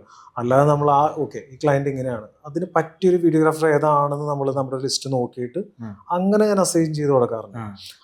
കാരണം ചിലപ്പോൾ ആ ക്ലയന്റിന്റെ ഒരു വൈബിന് ആ വീഡിയോഗ്രാഫർ കറക്റ്റ് ആയിരിക്കും. പിന്നെ അതിനൊരു പ്രീ വെഡിങ് വെച്ചിട്ട് അവരെയും കൂടി ഒന്നും കൂടി സിങ്ക് ആക്കി കഴിഞ്ഞാൽ മേ ബി വെഡിങ്ങിലേക്ക് വരുമ്പോൾ കുറച്ചും കൂടി കംഫർട്ടബിൾ ആവും. ഇനി പറഞ്ഞു വന്നാൽ ഈ വീഡിയോഗ്രാഫർ സിനിമാറ്റോഗ്രാഫർ എന്നുള്ള ഒരു കോൺഫ്ലിക്ട് അതിനകത്താണ് ഇത് വന്നത്. ശരിക്കും പറഞ്ഞാൽ ഞാൻ പറയട്ടെ, സിനിമാറ്റോഗ്രാഫർ എന്ന് പറയുമ്പോൾ പറയരുത്. കാരണം പറയരുതെന്ന് പറയുന്നത് വേറെ ഒന്നും കൊണ്ടല്ല, നമ്മളത് ശരിക്കും പറഞ്ഞാൽ നമുക്ക് ഒരു പ്രൈഡ് ഉണ്ടാവും. കാരണം നമ്മൾ വീഡിയോഗ്രാഫേഴ്സ് ആണ്, we capture the life moment, that's why we are called videographers. അതിന് വളരെ വാല്യൂ ഉണ്ട്. നമ്മൾ സിനിമാറ്റോഗ്രാഫർ എന്ന് പറഞ്ഞാലേ വാല്യൂ ഉള്ളൂ വെഡിങ്ങിൽ എന്നുള്ളൊരു കോൺസെപ്റ്റ് നിങ്ങൾ എല്ലാവരും വിടുക. അത് ഉറപ്പായിട്ടും വിടേണ്ട ഒരു കാര്യമാണ്. കാരണം നമ്മൾ വീഡിയോഗ്രാഫേഴ്സ് ആണ്, ലൈഫ് മൊമെന്റ്സ് ക്യാപ്ചർ ചെയ്യുന്നവരെല്ലാവരും വീഡിയോഗ്രാഫേഴ്സ് ആണ്, വി ആർ നോട്ട് സിനിമാറ്റോഗ്രാഫേഴ്സ്. അല്ലെങ്കിൽ വേണമെന്നുണ്ടെങ്കിൽ നമുക്കിങ്ങനെ വെഡിങ് ഫിലിം മേക്കേഴ്സ്, അതും ഒരു നല്ലൊരു ടെർമിനോളജിയാണ്. When it comes to cinematography it's entirely different. വേറെ ലോകമാണത് കംപ്ലീറ്റ്ലി. ഇപ്പൊ ഈ അടുത്ത് തന്നെ രാധാകൃഷ്ണൻ സാർ അതിനെപ്പറ്റി ക്ലിയർ ആയിട്ട് പറഞ്ഞിട്ടുണ്ട്. അത് വേറൊരു എൻറ്റയർലി വേറെ ലോകമാണത്. പിന്നെ ഒരു ഡയറക്ടറിന്റെ വിഷ്വലൈസേഷന് ആ വിഷ്വൽ കംപ്ലീറ്റ് ഒപ്പി ഒരു സിനിമയാക്കി കൊണ്ടുവരാന്നുള്ളതാണ് സിനിമാറ്റോഗ്രാഫറിന്റെ ജോലി. അപ്പോൾ നമ്മൾ ആ വെഡിങ് ഫിലിം മേക്കേഴ്സ് ആണെങ്കിൽ, വെഡിങ് വീഡിയോഗ്രാഫേഴ്സ് ആണെങ്കിൽ അവിടെ സിനിമാറ്റോഗ്രാഫർ എന്നിട്ടിട്ട് കാര്യമില്ല. ഇന്നത്തെ അത് എല്ലാവരും മനസ്സിലാക്കേണ്ട ഒരു കാര്യം. അപ്പം ഇതുമായി ബന്ധപ്പെട്ട് വേറൊരു കാര്യം കൂടി എനിക്ക് നോക്കിയുള്ള, ഇപ്പോൾ കുറേ ക്ലയൻസ് എൻ്റെ അടുത്ത് ചോദിച്ചു തുടങ്ങിയിട്ടുള്ളൊരു കാര്യം എന്ന് വെച്ചാൽ, നിങ്ങൾ 4K വീഡിയോ ഷൂട്ട് ചെയ്യാറുണ്ടോ എന്ന് ചോദിക്കാറുണ്ട്. അപ്പോൾ ഞാൻ തിരിച്ച് അങ്ങോട്ട് 4K എനിക്ക് തോന്നുന്നത് കുറേ ക്ലയൻസ് ചോദിച്ചു തുടങ്ങി, ഇങ്ങോട്ട് ചോദിച്ചു തുടങ്ങി. ഷൂട്ട് ചെയ്യുന്ന ഞാൻ കണ്ടിട്ടുണ്ട്. ഇപ്പോൾ ലിനു കുറേ വീഡിയോസിൽ പറഞ്ഞിട്ടുള്ള കാര്യം 4K ഷൂട്ട് ചെയ്യുക, ലോഗിൽ ഷൂട്ട് ചെയ്യുക, ഇതിൻ്റെയൊക്കെ ചെറിയൊരു ബേസ് ലിനുവിന് പറഞ്ഞു കൊടുക്കാൻ പറ്റുമെങ്കിൽ പറ. ബേസിക്കലി ഒരു നെക്സ്റ്റ് ലെവൽ എന്നുള്ള രീതിയിൽ ഞാൻ ചിന്തിക്കുന്നത്. ഇപ്പം ആദ്യം ഞാൻ ഷൂട്ട് ചെയ്യുന്ന സമയത്ത് എല്ലാവരും ഈ പറഞ്ഞ ഫുൾ എച്ച് ഡി ഷൂട്ട് ചെയ്യുന്നുണ്ട്. പിന്നെ അതിൽ തന്നെ 8 ബിറ്റ് വന്നു, 10 ബിറ്റ് വന്നു. അന്നേരം ഇപ്പോഴും 8 ബിറ്റിൽ ഷൂട്ട് ചെയ്യുന്ന ഒരുപാട് വെഡിങ് കമ്പനികൾ എനിക്കറിയാം. എന്നാൽ 4K അപ്ഗ്രേഡ് ചെയ്യാൻ ഞാൻ പറയുന്ന പ്രധാന കാരണം എന്ന് പറയുന്നത്, ഇപ്പം എല്ലാ വീടുകളിലും ഒരു 60 ഇഞ്ച് ടി വിക്ക് മേലെ എല്ലാ വീടുകളിലും ഉണ്ട്. ഇത് ഈ ഒരു ജനറേഷനിൽ 60 ഇഞ്ചാണെന്നുണ്ടെങ്കിൽ ഒരു 10 വർഷം കഴിഞ്ഞിട്ട് ഏത് ടി വി ആയിരിക്കും വരാൻ, അല്ലെങ്കിൽ പോട്ടെ എന്ത് തിയേറ്റർ ആയിരിക്കും ഓരോ വീടുകളിൽ വരാൻ പോകുന്നത്. അന്നേരം നമ്മളെ ഈ മെമ്മറി ആണല്ലോ നമ്മൾ ക്യാപ്ചർ ചെയ്യുന്നത്. അന്നേരം നമ്മളെ മെമ്മറിയുടെ ക്വാളിറ്റി നഷ്ടപ്പെടരുത്. ഞാൻ എയിം ചെയ്യുന്ന ഒരു കാര്യം അതാണ്. എന്നാൽ നമ്മളൊരു 10 വർഷം കഴിഞ്ഞ് വിഷ്വൽ ഇടുമ്പോൾ ഈ വിഷ്വലിൻ്റെ ക്വാളിറ്റി ഉണ്ട്, നമ്മൾ കൊടുക്കുന്ന ക്വാളിറ്റി, ആ ക്വാളിറ്റിയാണ് 4K ഞാൻ എല്ലാവരോടും നിങ്ങൾ ഷൂട്ട് ചെയ്യുന്ന പറയാനുള്ള കാരണം ഇത്രയും വലിയ എക്യുപ്മെന്റ്സ് നമ്മൾ യൂസ് ചെയ്യുന്നത്. നമ്മളൊരു 3 ലക്ഷം രൂപ ഒരു ക്യാമറ മേടിച്ചിട്ട് അതിനകത്ത് ഫുൾ എച്ച് ഡി ഷൂട്ട് ചെയ്യണമെന്ന് ഈ ക്യാമറയുടെ ആവശ്യമില്ല. എന്തിന് ഇത്രയും വില കൊടുത്ത് ക്യാമറ മേടിക്കണം? നമ്മളെ കയ്യിലിരിക്കുന്ന എക്യുപ്മെന്റ്സ് മാക്സിമം യൂസ് ചെയ്യാൻ പറ്റണം നമുക്ക്. അത് ഒന്നാമത്തെ ഒരു കാര്യം. സെക്കൻഡ് പോയിന്റ് എന്ന് പറയുന്നത്, നമുക്കൊരു പോസ്റ്റ് പ്രൊഡക്ഷൻ സൈഡിലേക്ക് വരുമ്പോൾ ഇപ്പോൾ എല്ലാവർക്കും ഈ പറയുന്നത് റീൽസ് വേണം, റിയൽ അല്ലെങ്കിൽ റീൽസ് വേണം. ആളുകൾ എല്ലാം റീൽസ് വേണം. എനിക്ക് എൻ്റെ റീൽസ് വേണം ചേട്ടാ, ഞാൻ നടക്കുന്ന റീൽസ്, ഓടുന്ന റീൽസ്. അന്ന് വൈകിട്ട് തന്നെ വേണം. അന്നേരം അതാ ഇന്ന് വൈകിട്ട് തന്നെ വേണം. അത് അന്നേരം ഇവർ വിചാരിക്കുന്ന ഈ വീഡിയോ എടുക്കുന്ന വീഡിയോഗ്രാഫർ സൂപ്പർമാൻ അല്ല എന്നുള്ള കാര്യം. ഇവൻ വെർട്ടിക്കലായിട്ട് ഷൂട്ട് ചെയ്യണം, അല്ലാതെ നേരെ ലാൻഡ്സ്കേപ്പ് ആയിട്ട് ഷൂട്ട് ചെയ്യണം. ഇത് ആകെ കൊടുക്കുന്ന 2 മിനിറ്റ്, 2 മിനിറ്റിൽ 2 ഷോട്ട് കൂടുതൽ എടുക്കാൻ പറ്റത്തില്ല, ടൈം കിട്ടാറില്ല. അന്നേരം ഈ വെർട്ടിക്കലായിട്ട് ലാൻഡ്സ്കേപ്പ് ആയിട്ടൊക്കെ എങ്ങനെ നമ്മൾ ഷൂട്ട് ചെയ്യും? നമ്മൾ എങ്ങനെ ഷൂട്ട് ചെയ്യും? 2 തരത്തിൽ ഷൂട്ട് ചെയ്യാൻ പറ്റും നമുക്ക്. അന്നേരം നമുക്ക് ചെയ്യാൻ പറ്റുന്ന ബെറ്റർ എന്ന് വെച്ചാൽ വിഷ്വൽ നമ്മൾ മീൻസ് സബ്ജക്ട് നമ്മൾ സെൻട്രൽ ആക്കിയിട്ട് 4K ഷൂട്ട് ചെയ്യാം. നമുക്കത് ഒരു മിനിമത്തിൽ നമുക്ക് ക്രോപ്പ് ചെയ്യുന്ന പറഞ്ഞാൽ ഒന്നും സംഭവിക്കാൻ പാടില്ല. 4K വിഷ്വൽസ് ക്രോപ്പ് ചെയ്യുന്ന പറഞ്ഞാൽ വലിയ സംഭവം പ്രശ്നങ്ങളൊന്നും സംഭവിക്കാൻ പാടില്ല. അത് നമുക്ക് അങ്ങനെ ഒരു ബെനിഫിറ്റ് ഇതിനകത്തുണ്ട്. പിന്നെ മൂന്നാമത്തെ ഒരു കാര്യം എന്ന് വെച്ച് കഴിഞ്ഞാൽ നമ്മൾ എടുക്കുന്ന എല്ലാ വിഷ്വൽസിനും ഒരു ബേസിക് ക്വാളിറ്റി ഉണ്ടാവും. എന്ന് പറഞ്ഞാൽ ഇപ്പം ഒരു എമൗണ്ട് ഒരു ഏരിയയിൽ ഒരു 10 വീഡിയോഗ്രാഫേഴ്സ് ഉണ്ടെന്ന് വെച്ചു, അവർക്കെല്ലാം കൊടുക്കുന്ന എമൗണ്ട് സെയിം എമൗണ്ട് ആണ്. ചേട്ടന് ഈ 10 വീഡിയോഗ്രാഫേഴ്സിൽ 9 പേരിൽ നിന്ന് കിട്ടുന്ന ഒരു ക്വാളിറ്റിയും ഈ 10ാമിൽ നിന്ന് കിട്ടുന്ന കുറച്ച് ബെറ്റർ ക്വാളിറ്റി ആണെന്നുണ്ടെങ്കിൽ ചേട്ടൻ ആരെ വിളിക്കും? 10ാമനല്ലേ വിളിക്കും. അന്നേരം നമുക്ക് സെൽഫായിട്ട് പ്രൊമോഷനും ആണത്. എന്ന് പറഞ്ഞാൽ നമ്മളെ ഒരു ക്വാളിറ്റി നമ്മൾ കാണിക്കണം. ഇത്രയും വലിയ എക്യുപ്മെന്റ്സ് വെച്ചിട്ട് നമ്മൾ എന്തിനാ അങ്ങനെ ഷൂട്ട് ചെയ്യണം? ഇത്രയും നല്ല ക്വാളിറ്റിയിൽ ഷൂട്ട് ചെയ്യാം. അന്നേരം അങ്ങനെ ക്വാളിറ്റി ഷൂട്ട് ചെയ്യുമ്പോൾ ഒരുപാട് വെല്ലുവിളികളുണ്ട്. ക്യാഡിന്റെ പ്രശ്നങ്ങളുണ്ട്. ഈ പറഞ്ഞ ബാറ്ററി പെട്ടെന്ന് ചാർജ് തീരുമോ എന്നാൽ 2 ബാറ്ററി ഷൂട്ട് ചെയ്യാൻ പറ്റത്തില്ല, 4 ബാറ്ററി നമ്മുടെ കയ്യിൽ വേണം. കാർഡ് ഈ പറഞ്ഞ നമ്മൾ 1 TB കാർഡ് വേണ്ടി വരും. അങ്ങനെ മിനിമം അങ്ങനെ 240 കാർഡെങ്കിലും മിനിമം നമ്മുടെ കയ്യിൽ വേണം. ഇൻവെസ്റ്റ്മെന്റ്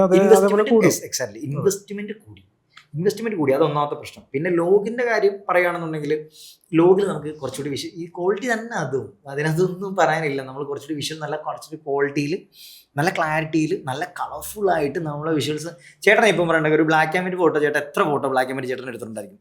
ഏറ്റവും കൂടുതൽ എടുത്തിട്ടുള്ള കളർഫുൾ ഫോട്ടോസ് അല്ലേ എടുത്തിട്ടുള്ളത്. അതിനെന്താ കാരണം? എന്നെ കളറിൽ കാണാനല്ലേ എന്നെ ഇഷ്ടം, അല്ലാതെ എന്നെ മറ്റേ ഇരുട്ടത്തൊക്കെ വെച്ച് നിർത്തി എടുക്കുന്നത് എനിക്ക് ഇഷ്ടമില്ലല്ലോ. അതിനാ കുറച്ച് കളറിൽ എന്നെ കാണണം എന്നുള്ള ആഗ്രഹം എല്ലാവർക്കും ഉണ്ടാവും. അന്നേരം നമ്മൾ നല്ല ഔട്ട്പുട്ടായിട്ട്, എനിക്ക് ഇപ്പോഴും ഓർമ്മയുണ്ട് എൻ്റെ ഞാൻ എഡിറ്റ് ചെയ്തൊരു സാധനം, ഒരു റീലാണത്. ഞാൻ മാക്സിമം എനിക്ക് അങ്ങനെ സ്വാതന്ത്ര്യമുള്ള വർക്കുകളാണെന്നുണ്ടെങ്കിൽ ഞാൻ സിംഗിളും കപ്പിളും ഒക്കെ 4K ലോഗിൽ ഷൂട്ട് ചെയ്യും. കാരണം എനിക്ക് കുറച്ച് കണ്ടന്റ് ഷൂട്ട് ചെയ്യാൻ പറ്റും എന്നുള്ളൊരു കോൺഫിഡൻസ് ഉണ്ട്. പിന്നെ നമുക്ക് പേഴ്സണലി അറിയാവുന്ന വെഡിങ് കമ്പനിയിൽ അത് പറ്റത്തുള്ളൂ. അത് അതിനുള്ള ഫ്രീഡം തരാറുണ്ട്. എന്നാൽ അങ്ങനെയാണ് ഞാൻ ഷൂട്ട് ചെയ്തിട്ട് ഞാൻ സെയിം ഡേ എഡിറ്റ് ചെയ്യും. ചിലപ്പോൾ എനിക്ക് നല്ല വിഷ്വൽസ് തോന്നുകയാണെങ്കിൽ ഞാൻ സെയിം ഡേ എഡിറ്റ് ചെയ്യും. അതുകൊണ്ട് ഒരുപാട് കമ്പനികൾക്ക് ഞാൻ ഇങ്ങനെ എനിക്ക് ഇഷ്ടപ്പെട്ട് ഞാൻ ചെയ്യാറുണ്ട്. അങ്ങനെ അവർക്ക് ആ കളർ കാണുമ്പോൾ കിട്ടുന്നൊരു സന്തോഷം ഉണ്ടല്ലോ, അതിന് നമുക്ക് കോടി രൂപ എന്ന് പറഞ്ഞാൽ നമുക്കത് കിട്ടത്തില്ല. അതും നമ്മുടെ ശരിക്കും പറഞ്ഞാൽ നല്ല ഔട്ട്പുട്ട് കിട്ടുമ്പോൾ വീഡിയോഗ്രാഫേഴ്സിന് ഫോട്ടോഗ്രാഫേഴ്സിന്റെ ഒരു അത് നമുക്കുള്ളൊരു ക്വാളിറ്റി. പിന്നെ നമ്മളെന്താ നെക്സ്റ്റ് ലെവൽ ചിന്തിക്കും, അടുത്ത് എന്ത് ചെയ്യാം, നമ്മളിനി പുതിയത് എന്ത് ചെയ്യാം, ചെയ്തുകൊണ്ടിരിക്കുന്നല്ല അടുത്തത് എന്ത്, പിന്നെ നെക്സ്റ്റ് ചിന്തിക്കുക. അത് വേണം. നമ്മൾ ഇരിക്കരുത്. നമ്മളൊരിക്കലും ഈ പറഞ്ഞത് ചെയ്തുകൊണ്ടിരിക്കുന്ന ഒരു സാധനത്തിൽ ഇരുന്ന് കഴിഞ്ഞാൽ നമ്മൾ ഇരുന്ന് പോയുള്ളൂ. നമ്മൾ നെക്സ്റ്റ് ചിന്തിക്കണം, അടുത്ത് എന്ത് ചെയ്യാം. അന്നേരം ഞാൻ അങ്ങനെ ഒരുപാട് സാധനങ്ങൾ കൊണ്ടുവരാൻ ശ്രമിച്ചിട്ടുണ്ട്. പക്ഷേ ഈ പറഞ്ഞ എല്ലാവരുടെയും പ്രശ്നങ്ങൾ എന്ന് പറഞ്ഞാൽ ഈ ഫിനാൻഷ്യൽ ബുദ്ധിമുട്ടാണ് പല ആളുകളും. ആരെയും കുറ്റം പറയാൻ പറ്റത്തില്ല. അന്നേരം അവർക്ക് അങ്ങനെ ചെയ്യാൻ പറ്റത്തില്ല. ഭയങ്കര മീൻസ് 4K അങ്ങനെ ഷൂട്ട് ചെയ്യാൻ പറ്റത്തില്ല. പിന്നെ ഈ ലോഗിൽ ഷൂട്ട് ചെയ്യാൻ എന്ന കാര്യം വെച്ചിട്ടാ പല ആളുകൾക്കും എനിക്ക് തോന്നുന്ന ഒരു 70% ആളുകൾക്കും ഈ ലോഗിൽ ഷൂട്ട് ചെയ്യാൻ അറിയത്തില്ല. എന്ന് പറഞ്ഞാൽ ഞാൻ ആരെ കുറ്റപ്പെടുത്തുകയല്ല, ലോഗിൽ ഷൂട്ട് ചെയ്യാൻ അറിയത്തില്ല. എന്ന് പറഞ്ഞാൽ ലോഗ് എന്താണ് അതിനെപ്പറ്റി പറയുന്ന വലിയൊരു സംഭവം. അത്ര വലിയ മലയൊന്നും കയറാനുള്ള സമയം നമുക്കില്ല. സിമ്പിളായിട്ട് പറയുകയാണെന്നുണ്ടെങ്കിൽ നെഗറ്റീവ് വേഴ്സോ മെയിൻറ്റെയിൻ ചെയ്ത് ഒരു ND ഫിൽറ്റർ ഇട്ട് കറക്റ്റായിട്ട് ലൈറ്റ് കട്ട് ചെയ്ത് ലൈറ്റ് മീറ്റർ നോക്കി ഷൂട്ട് ചെയ്യാൻ എത്ര പേർക്ക് അറിയാമെന്ന് ചോദിച്ചു കഴിഞ്ഞാൽ ലൈറ്റ് മീറ്റർ എന്താണ് സ്ക്രീനിൽ നിന്ന് ചോദിച്ചാൽ പപ്പം പഠിക്കുന്നു. ഇപ്പോൾ ഞാൻ അങ്ങനെ പലരും കണ്ടിട്ടുണ്ട്. ഞാൻ ഇൻസൾട്ട് ചെയ്യല്ല, ഞാൻ പലർക്കും പറഞ്ഞു കൊടുക്കാറുണ്ട്, ബ്രോ ഇത് ഇങ്ങനെയാണ്, നിങ്ങൾ ഇങ്ങനെ ഷൂട്ട് ചെയ്യും, ലൈറ്റ് മീറ്റർ നോക്കി ഷൂട്ട് ചെയ്യും. അന്നേരം നിങ്ങളുടെ വിഷ്വലിന്റെ ക്വാളിറ്റി നിങ്ങൾ വീട്ടിൽ പോയി നോക്ക്, നിങ്ങൾ ഈ എടുക്കുന്ന വിഷ്വൽ ഇട്ട് കണ്ടു നോക്ക്, എന്താ നടക്കുന്നതെന്ന് അറിയാമല്ലോ സംഭവം. അന്നേരം അങ്ങനെ ഒരുപാട് അപ്ഗ്രേഡ് ആയി വരുമോ എന്ന് ചോദിച്ചു കഴിഞ്ഞാൽ വരുമായിരിക്കും, ഒരു ജനറേഷൻ വരുമായിരിക്കും, ഇനി വരുന്നൊരു ജനറേഷൻ വരുമായിരിക്കും. പക്ഷെ എത്രത്തോളം വരുമെന്ന് ചോദിച്ചു കഴിഞ്ഞാൽ അതാണ് ഞാൻ നേരത്തെ പറഞ്ഞത്. എനിക്ക് അറിയില്ല ഇനി അങ്ങോട്ട് ഫോട്ടോഗ്രാഫേഴ്സിന്റെ കൗണ്ട് ഇനിയും കൂടിക്കൊണ്ടിരിക്കുന്നു, ഇഷ്ടം പോലെ കൂടിക്കൊണ്ടിരിക്കുന്നു. പക്ഷെ വീഡിയോഗ്രാഫേഴ്സിന്റെ അല്ല, നല്ല വീഡിയോഗ്രാഫേഴ്സിന്റെ കൗണ്ട് കൂടുന്നുണ്ടോ എന്നുള്ളത് എനിക്ക് ഡൗട്ട് ഉണ്ട് ഇപ്പോഴും.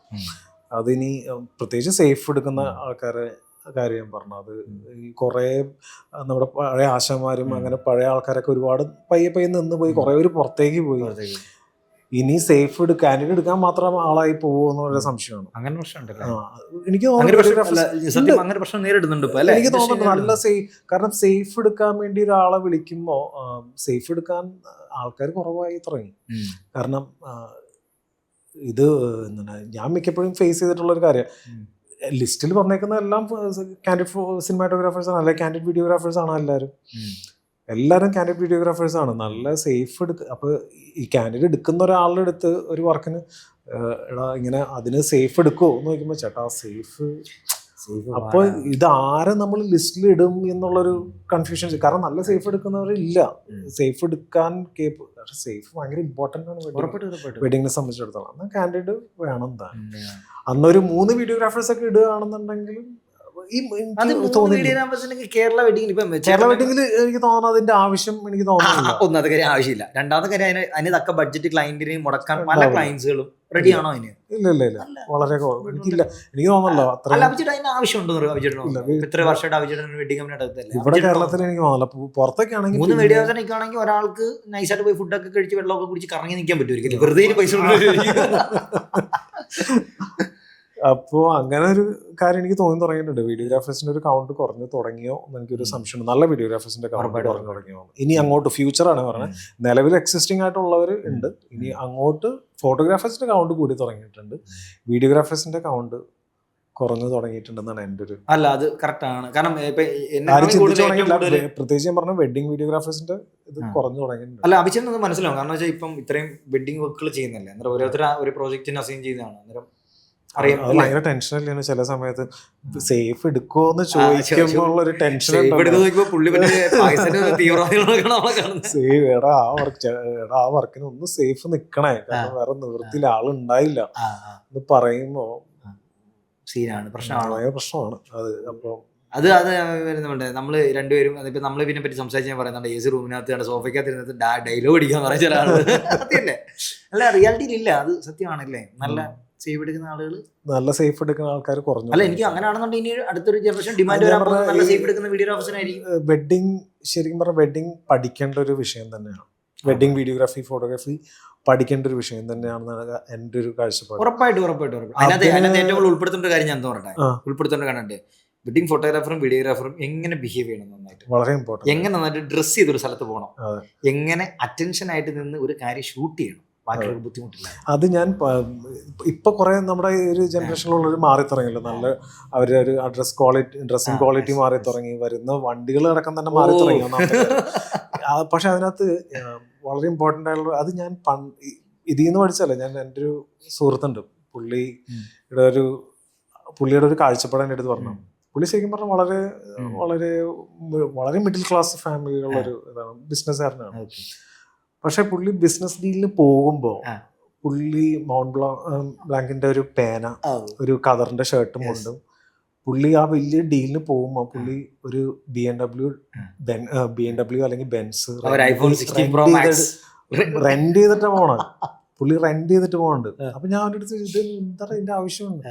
എടാ, നമ്മളവിടെ ചെല്ലുമ്പോ നമുക്ക് 10 രൂപ തരാൻ ഉദ്ദേശിക്കണം, നമ്മുടെ ഇത് മൊത്തത്തിൽ കാണുമ്പോ 20 രൂപ വരും ഉറപ്പായിട്ടും.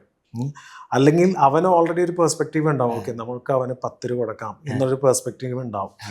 നമ്മളവിടെ ഈ വേഷത്തിലും ഈ കാറിലും അവിടെ ചെന്നിറങ്ങുമ്പോൾ എനിക്ക് പോകുന്ന ഒരു 10,000 രൂപയാണ്. അല്ലെങ്കിൽ ഒരു സ്ഥിരമായിട്ട് എടുക്കുമ്പോൾ ഒരു 6,000 രൂപ 7,000 രൂപ ഒരു BMW ഞാൻ റെന്റ് കൊടുക്കേണ്ടി വരും. അത്രേ ഉള്ളൂ, 10,000 രൂപ. പക്ഷേ ഞാൻ ആ ഡീൽ ഉറപ്പിച്ചു വന്നത് എനിക്ക് 2 ലക്ഷം 3 ലക്ഷം രൂപയുടെ ഡീൽ ഞാൻ ഉറപ്പിച്ചു തന്നെ. അത് എന്നെ കാണുമ്പോൾ എന്നെ വിലയിടുന്ന ഇതാണത്. അതായത് ഞാൻ ചെന്നിറങ്ങുന്നത് അല്ലെങ്കിൽ ഒരു ഹഷ് പപ്പീസിന്റെ ചെരുപ്പും ഒരു മോൺബ്ലാങ്കിന്റെ പേനയും ഒരു കതറിന്റെ ഷർട്ടും ബെൻസിലാണ് ഞാൻ കയറി ചെല്ലുന്നത്. അവിടെ ചെന്നിറങ്ങുമ്പോൾ എനിക്ക് തന്നെ 10 രൂപ തരാൻ ഉദ്ദേശിക്കണോ 20 രൂപ. ഇപ്പം മിക്കപ്പോഴും കണ്ടല്ലേ നമ്മുടെ വാല്യൂ ഉണ്ടാവുന്നത് ഒരുപാട് ഇങ്ങനത്തെ കാര്യങ്ങൾ. നമുക്ക് വാല്യൂ തന്നില്ല എന്നുണ്ടെങ്കിൽ മറ്റുള്ളവർ നമുക്ക് വിലയിടും. മറ്റുള്ളവർ നമുക്ക് വിലയിടും. അതായത് നമ്മളൊരു 10 രൂപ നമ്മൾ തീരുമാനിച്ചിട്ടുണ്ടെങ്കിൽ നമ്മുടെ മൊത്തത്തിലുള്ള ഒരു ഇതിനകത്ത് ഉണ്ടാവണം. Again at the same time ആ വേഷവിധാനത്തിൽ മാത്രം പോരാ, കഴിവിലും ടാലന്റ് ഉറപ്പായിട്ടും വളരെ ഇമ്പോർട്ടന്റ് ആണ്. നമ്മള് രാവിലെ തലേന്ന് ഉറങ്ങിയിട്ട് ബോധമില്ലാതൊക്കെ ചെന്ന് ക്ലയന്റ് മുമ്പ് ചെന്ന് കുളിക്കാതൊക്കെ ചെന്ന് ഞാൻ ഒരു 3 വർഷം മുന്നേ നമ്മുടെ നിയാസാനി ഒരു വർക്കിന് നമ്മുടെ ഇവിടെ വന്നിട്ടുണ്ട്. ഞാൻ പുള്ളിയുടെ കൂടെ വന്നേക്കുന്ന അസിസ്റ്റന്റിന്റെ ഒരു ലുക്ക് കണ്ടിട്ട് ഞാൻ ഞെട്ടിപ്പോയി. കാരണം പുള്ളി അവൻ പറഞ്ഞു അന്ന് ഞാൻ ശരിയാണ്, അവൻ അസിസ്റ്റന്റ് പോലും അത്ര പെർഫെക്റ്റ് ആയിട്ടാണ് വർക്ക് എടുക്കാൻ വേണ്ടി ആ ഡ്രസ്സിങ്ങിൽ വന്നേക്കുന്നത്. വളരെ ഇമ്പോർട്ടൻ്റ് ആയിട്ടുള്ള കാര്യമാണ്. ഞാൻ അന്ന് അപ്രിഷിയേറ്റ് ചെയ്തൊരു കാര്യം, വളരെ നല്ല കാര്യമാണ് അത്. നമ്മുടെ കൂടെ അവൻ അസിസ്റ്റൻസിനും പറഞ്ഞു കൊടുക്കണം ഇങ്ങനെ വേണം, ഇതാണ്. അതൊക്കെ നമ്മൾ എഡ്യൂക്കേറ്റ് ചെയ്യേണ്ട കാര്യം. അപ്പം ഈ പറഞ്ഞ പോലെ ഈ വെഡ്ഡിങ് ഇൻഡസ്ട്രിയിലേക്ക് ശരിക്കും പറഞ്ഞാൽ നല്ലൊരു എഡ്യൂക്കേഷൻ ശരിക്കും വേണ്ടതാണ്. നല്ല എക്സ്പീരിയൻസ്, അതായത് ഫോട്ടോഗ്രാഫേഴ്സ് ആണെങ്കിലും വീഡിയോഗ്രാഫേഴ്സ് ആണെങ്കിലും റൈറ്റ് മൊമെന്റ് എങ്ങനെ ക്യാപ്ചർ ചെയ്യണമെന്നത് നമ്മൾ എക്സ്പീരിയൻസിലൂടെയും നമ്മൾ പഠിപ്പിക്കേണ്ട ഒരു വിഷയം തന്നെയാണ്. മേ ബി ഫ്യൂച്ചറിൽ എനിക്ക് തോന്നുന്നു നല്ല ഒരു സ്കൂൾ ഓഫ് വെഡിങ് ഇൻഡസ്ട്രി വരട്ടെ എന്ന് ഞാൻ ആഗ്രഹിച്ചു. ഞാൻ അതിന് കുറെ പേരെടുത്ത് സംസാരിച്ചു. സ്റ്റാർട്ട് ചെയ്യുമ്പോൾ അങ്ങനെ എന്തൊക്കെയോ സ്റ്റാർട്ട് എനിക്ക് ചെയ്യുമ്പോൾ തോന്നുന്നു വേറെ എവിടെയോ ഓൾറെഡി എനിക്ക് തോന്നുന്നു സ്റ്റാർട്ട് ചെയ്തിട്ടുണ്ട്. കോഴിക്കോടോ മലപ്പുറത്തോ എവിടെയോ അല്ല സ്റ്റാർട്ട് അത് കറക്റ്റ് എഡ്യൂക്കേഷൻ കൊടുക്കേണ്ട ഒരു സംഭവമാണ്. ആണ്. കാരണം ഇതിന് ശരിക്കും വാല്യൂ ഉണ്ട്. അതാണ് നമ്മുടെ ഒരു റീസെന്റ് ഒരു ഇതുണ്ടായിരുന്നു, ഒരു വീഡിയോസ് നമ്മൾ ക്യാമ്പയിൻ നടത്തിയായിരുന്നു. How much does a wedding photographer per month. എനിക്ക് കണ്ടിട്ടുണ്ടോ video? How much does a wedding photographer per month Linu അടക്കം ഷെയർ ചെയ്തിട്ടുണ്ട് ആ വീഡിയോ. ആണോ ആണോ ഒരു റീല് ആണോ കണ്ടിട്ടാണോ? ഭയങ്കര അത്യാവശ്യം ആണോ ഇതായിട്ടുള്ളൊരു ആണോ റീല് കാണിച്ചു തരാം. റീലിനോടൊക്കെ എടുത്തിട്ടുണ്ട്. ആണോ അത് ആ ക്വസ്റ്റ്യൻ ഞാൻ ക്യാമ്പയിൻ നടത്തിയ സമയത്ത് കുറെ നെഗറ്റീവ് ഇത് വന്നു. ഇതൊക്കെ തുറന്നു പറയേണ്ട ആവശ്യമുണ്ടോ? വെഡിങ് ഫോട്ടോഗ്രാഫർ എത്ര ഏൺ ചെയ്യുന്നു, ഫോട്ടോഗ്രാഫേഴ്സ് എത്ര ഏൺ ചെയ്യുന്നു തുറന്നു പറയേണ്ട ആവശ്യമുണ്ടോ? എന്തുകൊണ്ട് തുറന്നു പറഞ്ഞു വിടാം? എന്താണ് നിങ്ങൾ പേടിക്കുന്നത്? അതായത് നമ്മുടെ ടാക്സ് ആണോ? അതൊരു വിഷയം. അതോ നമ്മളെ അനലൈസ് ചെയ്യുന്നത് ഇപ്പം ഞാൻ പറഞ്ഞില്ലേ, ഇപ്പോൾ തുറന്നു പറയുകയാണെന്നുണ്ടെങ്കിൽ ഒരു വെഡിങ് ഫോട്ടോഗ്രാഫർ ആണെങ്കിൽ ആൾക്കൊരു ആൾക്ക് നടക്കുന്ന പാടായിരുന്നു കുറെ കാലം മുന്നൊക്കെ. ഫോട്ടോഗ്രാഫർ ആണോ? പാടാ. പെണ്ണ് കിട്ടാൻ പാടാ. പെണ്ണ് കിട്ടാൻ പാടാ. വെഡിങ് ഫോട്ടോഗ്രാഫർ ആണെങ്കിൽ, വെഡിങ് ഇൻഡസ്ട്രി ആണെങ്കിൽ പെണ്ണ് കിട്ടാൻ പാടാ. അല്ല ഞാൻ കല്യാണത്തിന് പെണ്ണ് വീട്ടിൽ നിന്നാണല്ലോ ഞാൻ സിനിമോഗ്രാഫർ എന്ന് പറഞ്ഞോണ്ടിരുന്നത്. അല്ല സത്യം പറഞ്ഞാൽ ആ സമയത്ത് അതിനുള്ള ബോധമില്ല, ഇത് എന്താ പറഞ്ഞേന്ന് അറിയത്തില്ല. പിന്നെ ദൈവം എന്നെ മണ്ടത്തര പറഞ്ഞു. ഞാൻ പറഞ്ഞു ശരിക്കും ഞാനത് മനസ്സിൽ, കാരണം അത് എൻ്റെ ഒരു ക്വസ്റ്റ്യൻ തന്നെ ആയിരുന്നു. അത് എൻ്റെ അടുത്ത് ചേട്ടാ എനിക്ക് പെണ്ണ് കിട്ടണല്ലോ ചേട്ടാ, ഫോട്ടോഗ്രാഫറാന്ന് പറഞ്ഞാൽ പെണ്ണ് കിട്ടണല്ലോ, ഞാൻ എന്ത് ചെയ്യണം? എത്രയാണ് ഒരു വെഡിങ് ഫോട്ടോഗ്രാഫർ ഏൺ ചെയ്യുന്നത്, അതിൻ്റെ വാല്യൂ എത്രയുണ്ടെന്ന് നമുക്ക് പറഞ്ഞു കൊടുക്കാനാണ്. അതിന് വേണ്ടി തന്നെ ആ ക്യാമ്പയിൻ ഞാൻ നടത്തി. അതിനകത്ത് തുറന്നടിച്ച് പറഞ്ഞു ഇത്ര രൂപ. നമുക്ക് ആ വീഡിയോസ് കാണുമ്പോൾ, ഇപ്പം ഈ കാണുന്ന ആരെങ്കിലും ഉണ്ടെന്നുണ്ടെങ്കിൽ ആ വീഡിയോസ് കാണുമ്പോൾ തന്നെ അറിയാൻ പറ്റും. നമ്മളത് തുറന്ന് പറയണതിന് എന്താ പ്രശ്നം? നമ്മൾ ഇത്ര ഏൺ ചെയ്യുന്നുണ്ട്. വി ആർ ആ റെപ്യൂട്ടഡ് ഇൻഡസ്ട്രിയാണ് നമ്മുടെ വെഡിങ് ഫോട്ടോഗ്രാഫി. വെഡിങ് ഇൻഡസ്ട്രി അത്രയും ഇപ്പോൾ എനിക്കറിയില്ല, പലരും കണ്ടിട്ടുണ്ടോ എന്ന് തന്നെ അറിയില്ല. നമ്മുടെ ഇൻഡസ്ട്രിയിലുള്ളൊരു ഈ വാവ് അവാർഡ്സും ഇപ്പോൾ കുറേ പേര്, ഇപ്പോൾ മാജിക് മോഷൻ പോലെയുള്ള നല്ല വെഡിങ് കമ്പനീസ് ഇൻഡസ്ട്രിയിലേക്ക് വന്നു തുടങ്ങിയപ്പോൾ ഒരുപാട് എക്സ്പോഷർ പല വെഡിങ് കമ്പനീസും പല വീഡിയോഗ്രാഫേഴ്സും ഫോട്ടോഗ്രാഫേഴ്സിനും കിട്ടിയിട്ടുണ്ട്. അവരാണ് ഫസ്റ്റ് തന്നെ. ഇപ്പോൾ ജീസന്റെ അടുത്ത് പറഞ്ഞ ഒരു കാര്യമാണ് അത്. മാജിക് മോഷൻ വന്ന സമയത്ത് അവരാണ് പുറത്തുപോയി ആദ്യമായിട്ട് കുറേ വർക്കുകളൊക്കെ ചെയ്ത് ഇതായി കൊണ്ടുവന്നത്. ഇനിയിപ്പോൾ ഇത് കണ്ടുകൊണ്ടിരിക്കുന്ന ആരെങ്കിലും ഇതിക്ക് മുന്നേ ചെയ്തിട്ടുണ്ടെങ്കിൽ ഓക്കെ, വെൽക്കം.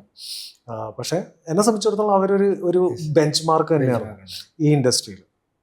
ഇപ്പോൾ വേവ നല്ല ഇതൊക്കെ ഇവരൊക്കെ ഒരു മൈൽ സ്റ്റോൺ ആയിരുന്നു തുടക്കം. ഒരു സ്റ്റാൻഡേർഡ് കീപ്പ് അപ്പ് ചെയ്തുകൊണ്ടിരുന്ന ഒരു, ഇപ്പോഴും ഇല്ലാന്നല്ല, ഇപ്പോഴും ചെയ്തുകൊണ്ടിരിക്കുന്ന ഒരു കമ്പനീസാണ് ഇതെല്ലാം.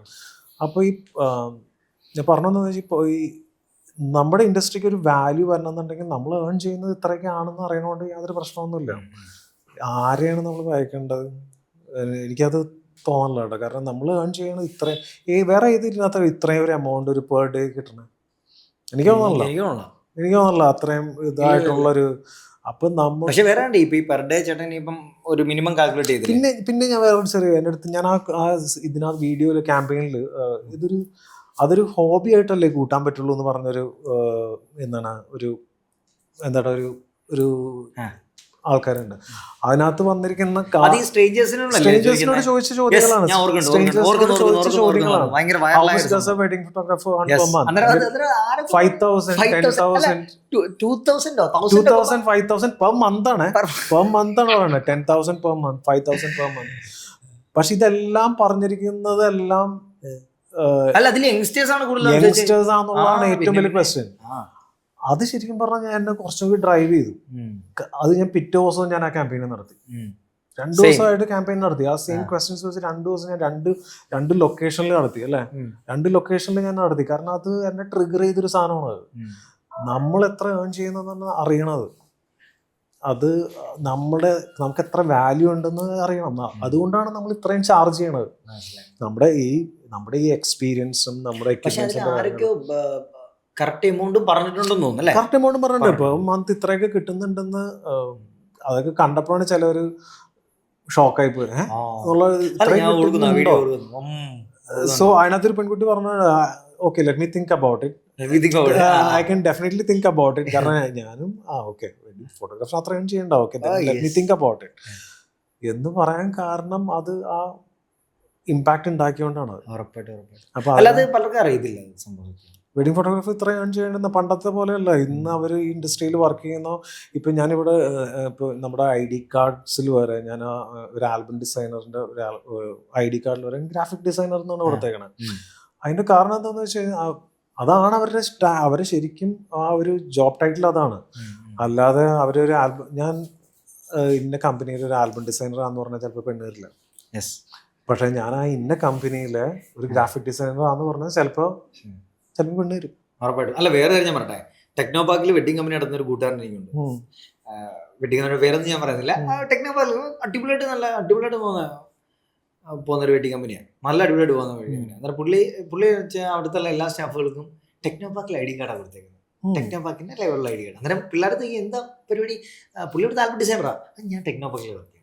പക്ഷെ അത് നമുക്ക് ഞാൻ പറയില്ലേ, ഞാനിപ്പോൾ ഓരോരുത്തരുടെ ഞാൻ ഇവിടെ പറയുന്ന ഒരു കാര്യമാണ്, നിങ്ങളുടെ കമ്പനീസിൽ ഇപ്പോൾ ഈ വീഡിയോസ് കാണുന്ന ആരെങ്കിലും ഉണ്ടെന്നുണ്ടെങ്കിൽ നിങ്ങൾ വർക്ക് ചെയ്യുന്ന വെഡിങ് കമ്പനീസിൽ നിങ്ങൾക്ക് ഒരു ID കാർഡ് ഇല്ലെന്നുണ്ടെങ്കിൽ നിങ്ങൾ മസ്റ്റായിട്ട് ചോദിച്ച് വാങ്ങിക്കുക. അത് അല്ലെങ്കിൽ ഈ വീഡിയോ കാണുന്ന ആരെങ്കിലും വെഡിങ് കമ്പനീസ് ഉണ്ടെങ്കിൽ try to give an ID card to all the employees which you have in your. അല്ല, അതൊരു ഐഡന്റിറ്റി ആണ്. പിന്നെ ഈ ID കാർഡ് ഇട്ടുകൊണ്ട് നടക്കുക എന്നുള്ളത് നമുക്ക് ഒരു കുറച്ചിലായിട്ട് കാണരുത്. നമ്മുടെ കമ്പനിയുടെ വാല്യൂ നമ്മൾ തന്നെ പൊക്കി പിടിക്കണം. ഉറപ്പായിട്ടും. അപ്പോൾ ആ ഒരു ID കാർഡ് കൊടുക്കുക, അതിനൊരു വാല്യൂ മസ്റ്റായിട്ട് ഉണ്ടാക്കിയെടുക്കുക. അത് മേ ബി എൻ്റെ ഒരു വർക്ക് എക്സ്പീരിയൻസ്, ഞാൻ ഇൻഫോ പാർക്കിൽ വർക്ക് ചെയ്തിരുന്ന ആളാണ്, അതിൻ്റെ ഒരു ഇമ്പാക്റ്റ് ഉണ്ടായിട്ടുണ്ടാവണം. പക്ഷേ ആ ഒരു വാല്യൂ വേണം. ഒരു കോർപ്പറേറ്റ് ലെവലിൽ ഈ ഇൻഡസ്ട്രി ഇനി വളരും. അതാണ് ഈ ഞാൻ പറഞ്ഞു, നമ്മൾ ഓരോരുത്തരും കണ്ടിട്ടുള്ള ഈ വെഡിങ് വാവ് അവാർഡ്സ്, വെഡിങ് സൂത്ര അവാർഡ്സ്, ഇതിനകത്തൊക്കെ ചെല്ലുന്ന ഓരോ വെഡിങ് കമ്പനീസും അല്ലെങ്കിൽ ഫോട്ടോഗ്രാഫേഴ്സ്, വീഡിയോഗ്രാഫേഴ്സിനെ നമുക്ക് കാണുമ്പോൾ അറിയാം അത്രത്തോളം ഈ ഇൻഡസ്ട്രി വളർന്നില്ലേ. ഉറപ്പായിട്ടും. ആ വാവ് അവാർഡ്സ് ഒക്കെ ആരെങ്കിലും കണ്ടിട്ടില്ലെങ്കിൽ ഇൻസ്റ്റാഗ്രാമിലൊക്കെ കയറി നോക്കണം കേട്ടോ. ഈ വെഡിങ് ഫോട്ടോഗ്രാഫേഴ്സിന് കിട്ടുന്ന അവാർഡ് സെറമണി ഒക്കെ കണ്ടു കഴിഞ്ഞാൽ it's like more like film awards, ഒരു ഫിലിം ഫെയർ അവാർഡ് നടക്കുന്ന ഫംഗ്ഷൻസ് നടക്കുന്നത്. നിങ്ങൾക്ക് എല്ലാവർക്കും അപ്ലൈ ചെയ്യാൻ പറ്റും ഇതിനകത്തൊക്കെ. ഈ അവാർഡ്സുകളും കാര്യങ്ങളെല്ലാം നിങ്ങൾ കാണണം. ഈ വെഡ് മി ഗുഡിന്റെ അവാർഡ്സ് ഉണ്ട്, വലിയ വലിയ അവാർഡ് സെറമണീസ് നടക്കുന്നുണ്ട് വെഡിങ് ഫോട്ടോഗ്രാഫേഴ്സ്, സിനിമാറ്റോഗ്രാഫേഴ്സിനൊക്കെ അല്ലെങ്കിൽ വീഡിയോഗ്രാഫേഴ്സിന് വേണ്ടിയിട്ട്. ശരിക്കും പറഞ്ഞാൽ ഭയങ്കര ഓപ്പൺ ആയി ഈ ഇൻഡസ്ട്രി. അടുത്തൊരു 3-4-5 വർഷത്തിനുള്ളിൽ വളരെ വലിയൊരു ഇൻഡസ്ട്രിയായി മാറും. അപ്പോൾ ആരെങ്കിലും ക്വിറ്റ് ചെയ്യാൻ ഉദ്ദേശിക്കുന്നുണ്ടെങ്കിൽ ഈ ഫീൽഡിൽ നിന്ന്, I would definitely suggest not to. ഫിലിമിൽ വർക്ക് ചെയ്യുന്ന ഒരുപാട് വീഡിയോ എഡിറ്റേഴ്സ് ആണെങ്കിലും ശരി, സിനിമാറ്റോഗ്രാഫി പഠിച്ചിറങ്ങിയ പിള്ളേരാണെങ്കിലും ശരി, ഇപ്പോഴും വെഡിങ് വീഡിയോസ് ചെയ്യാൻ വേണ്ടി അപ്ലൈ ചെയ്യുന്നുണ്ട്. കാരണം എന്ന് വെച്ചാൽ വരുമാനമില്ല. അത് ക്വിക്കായിട്ട് വരുമാനം കിട്ടുന്ന ഒരു മേഖലയും കൂടിയാണ്.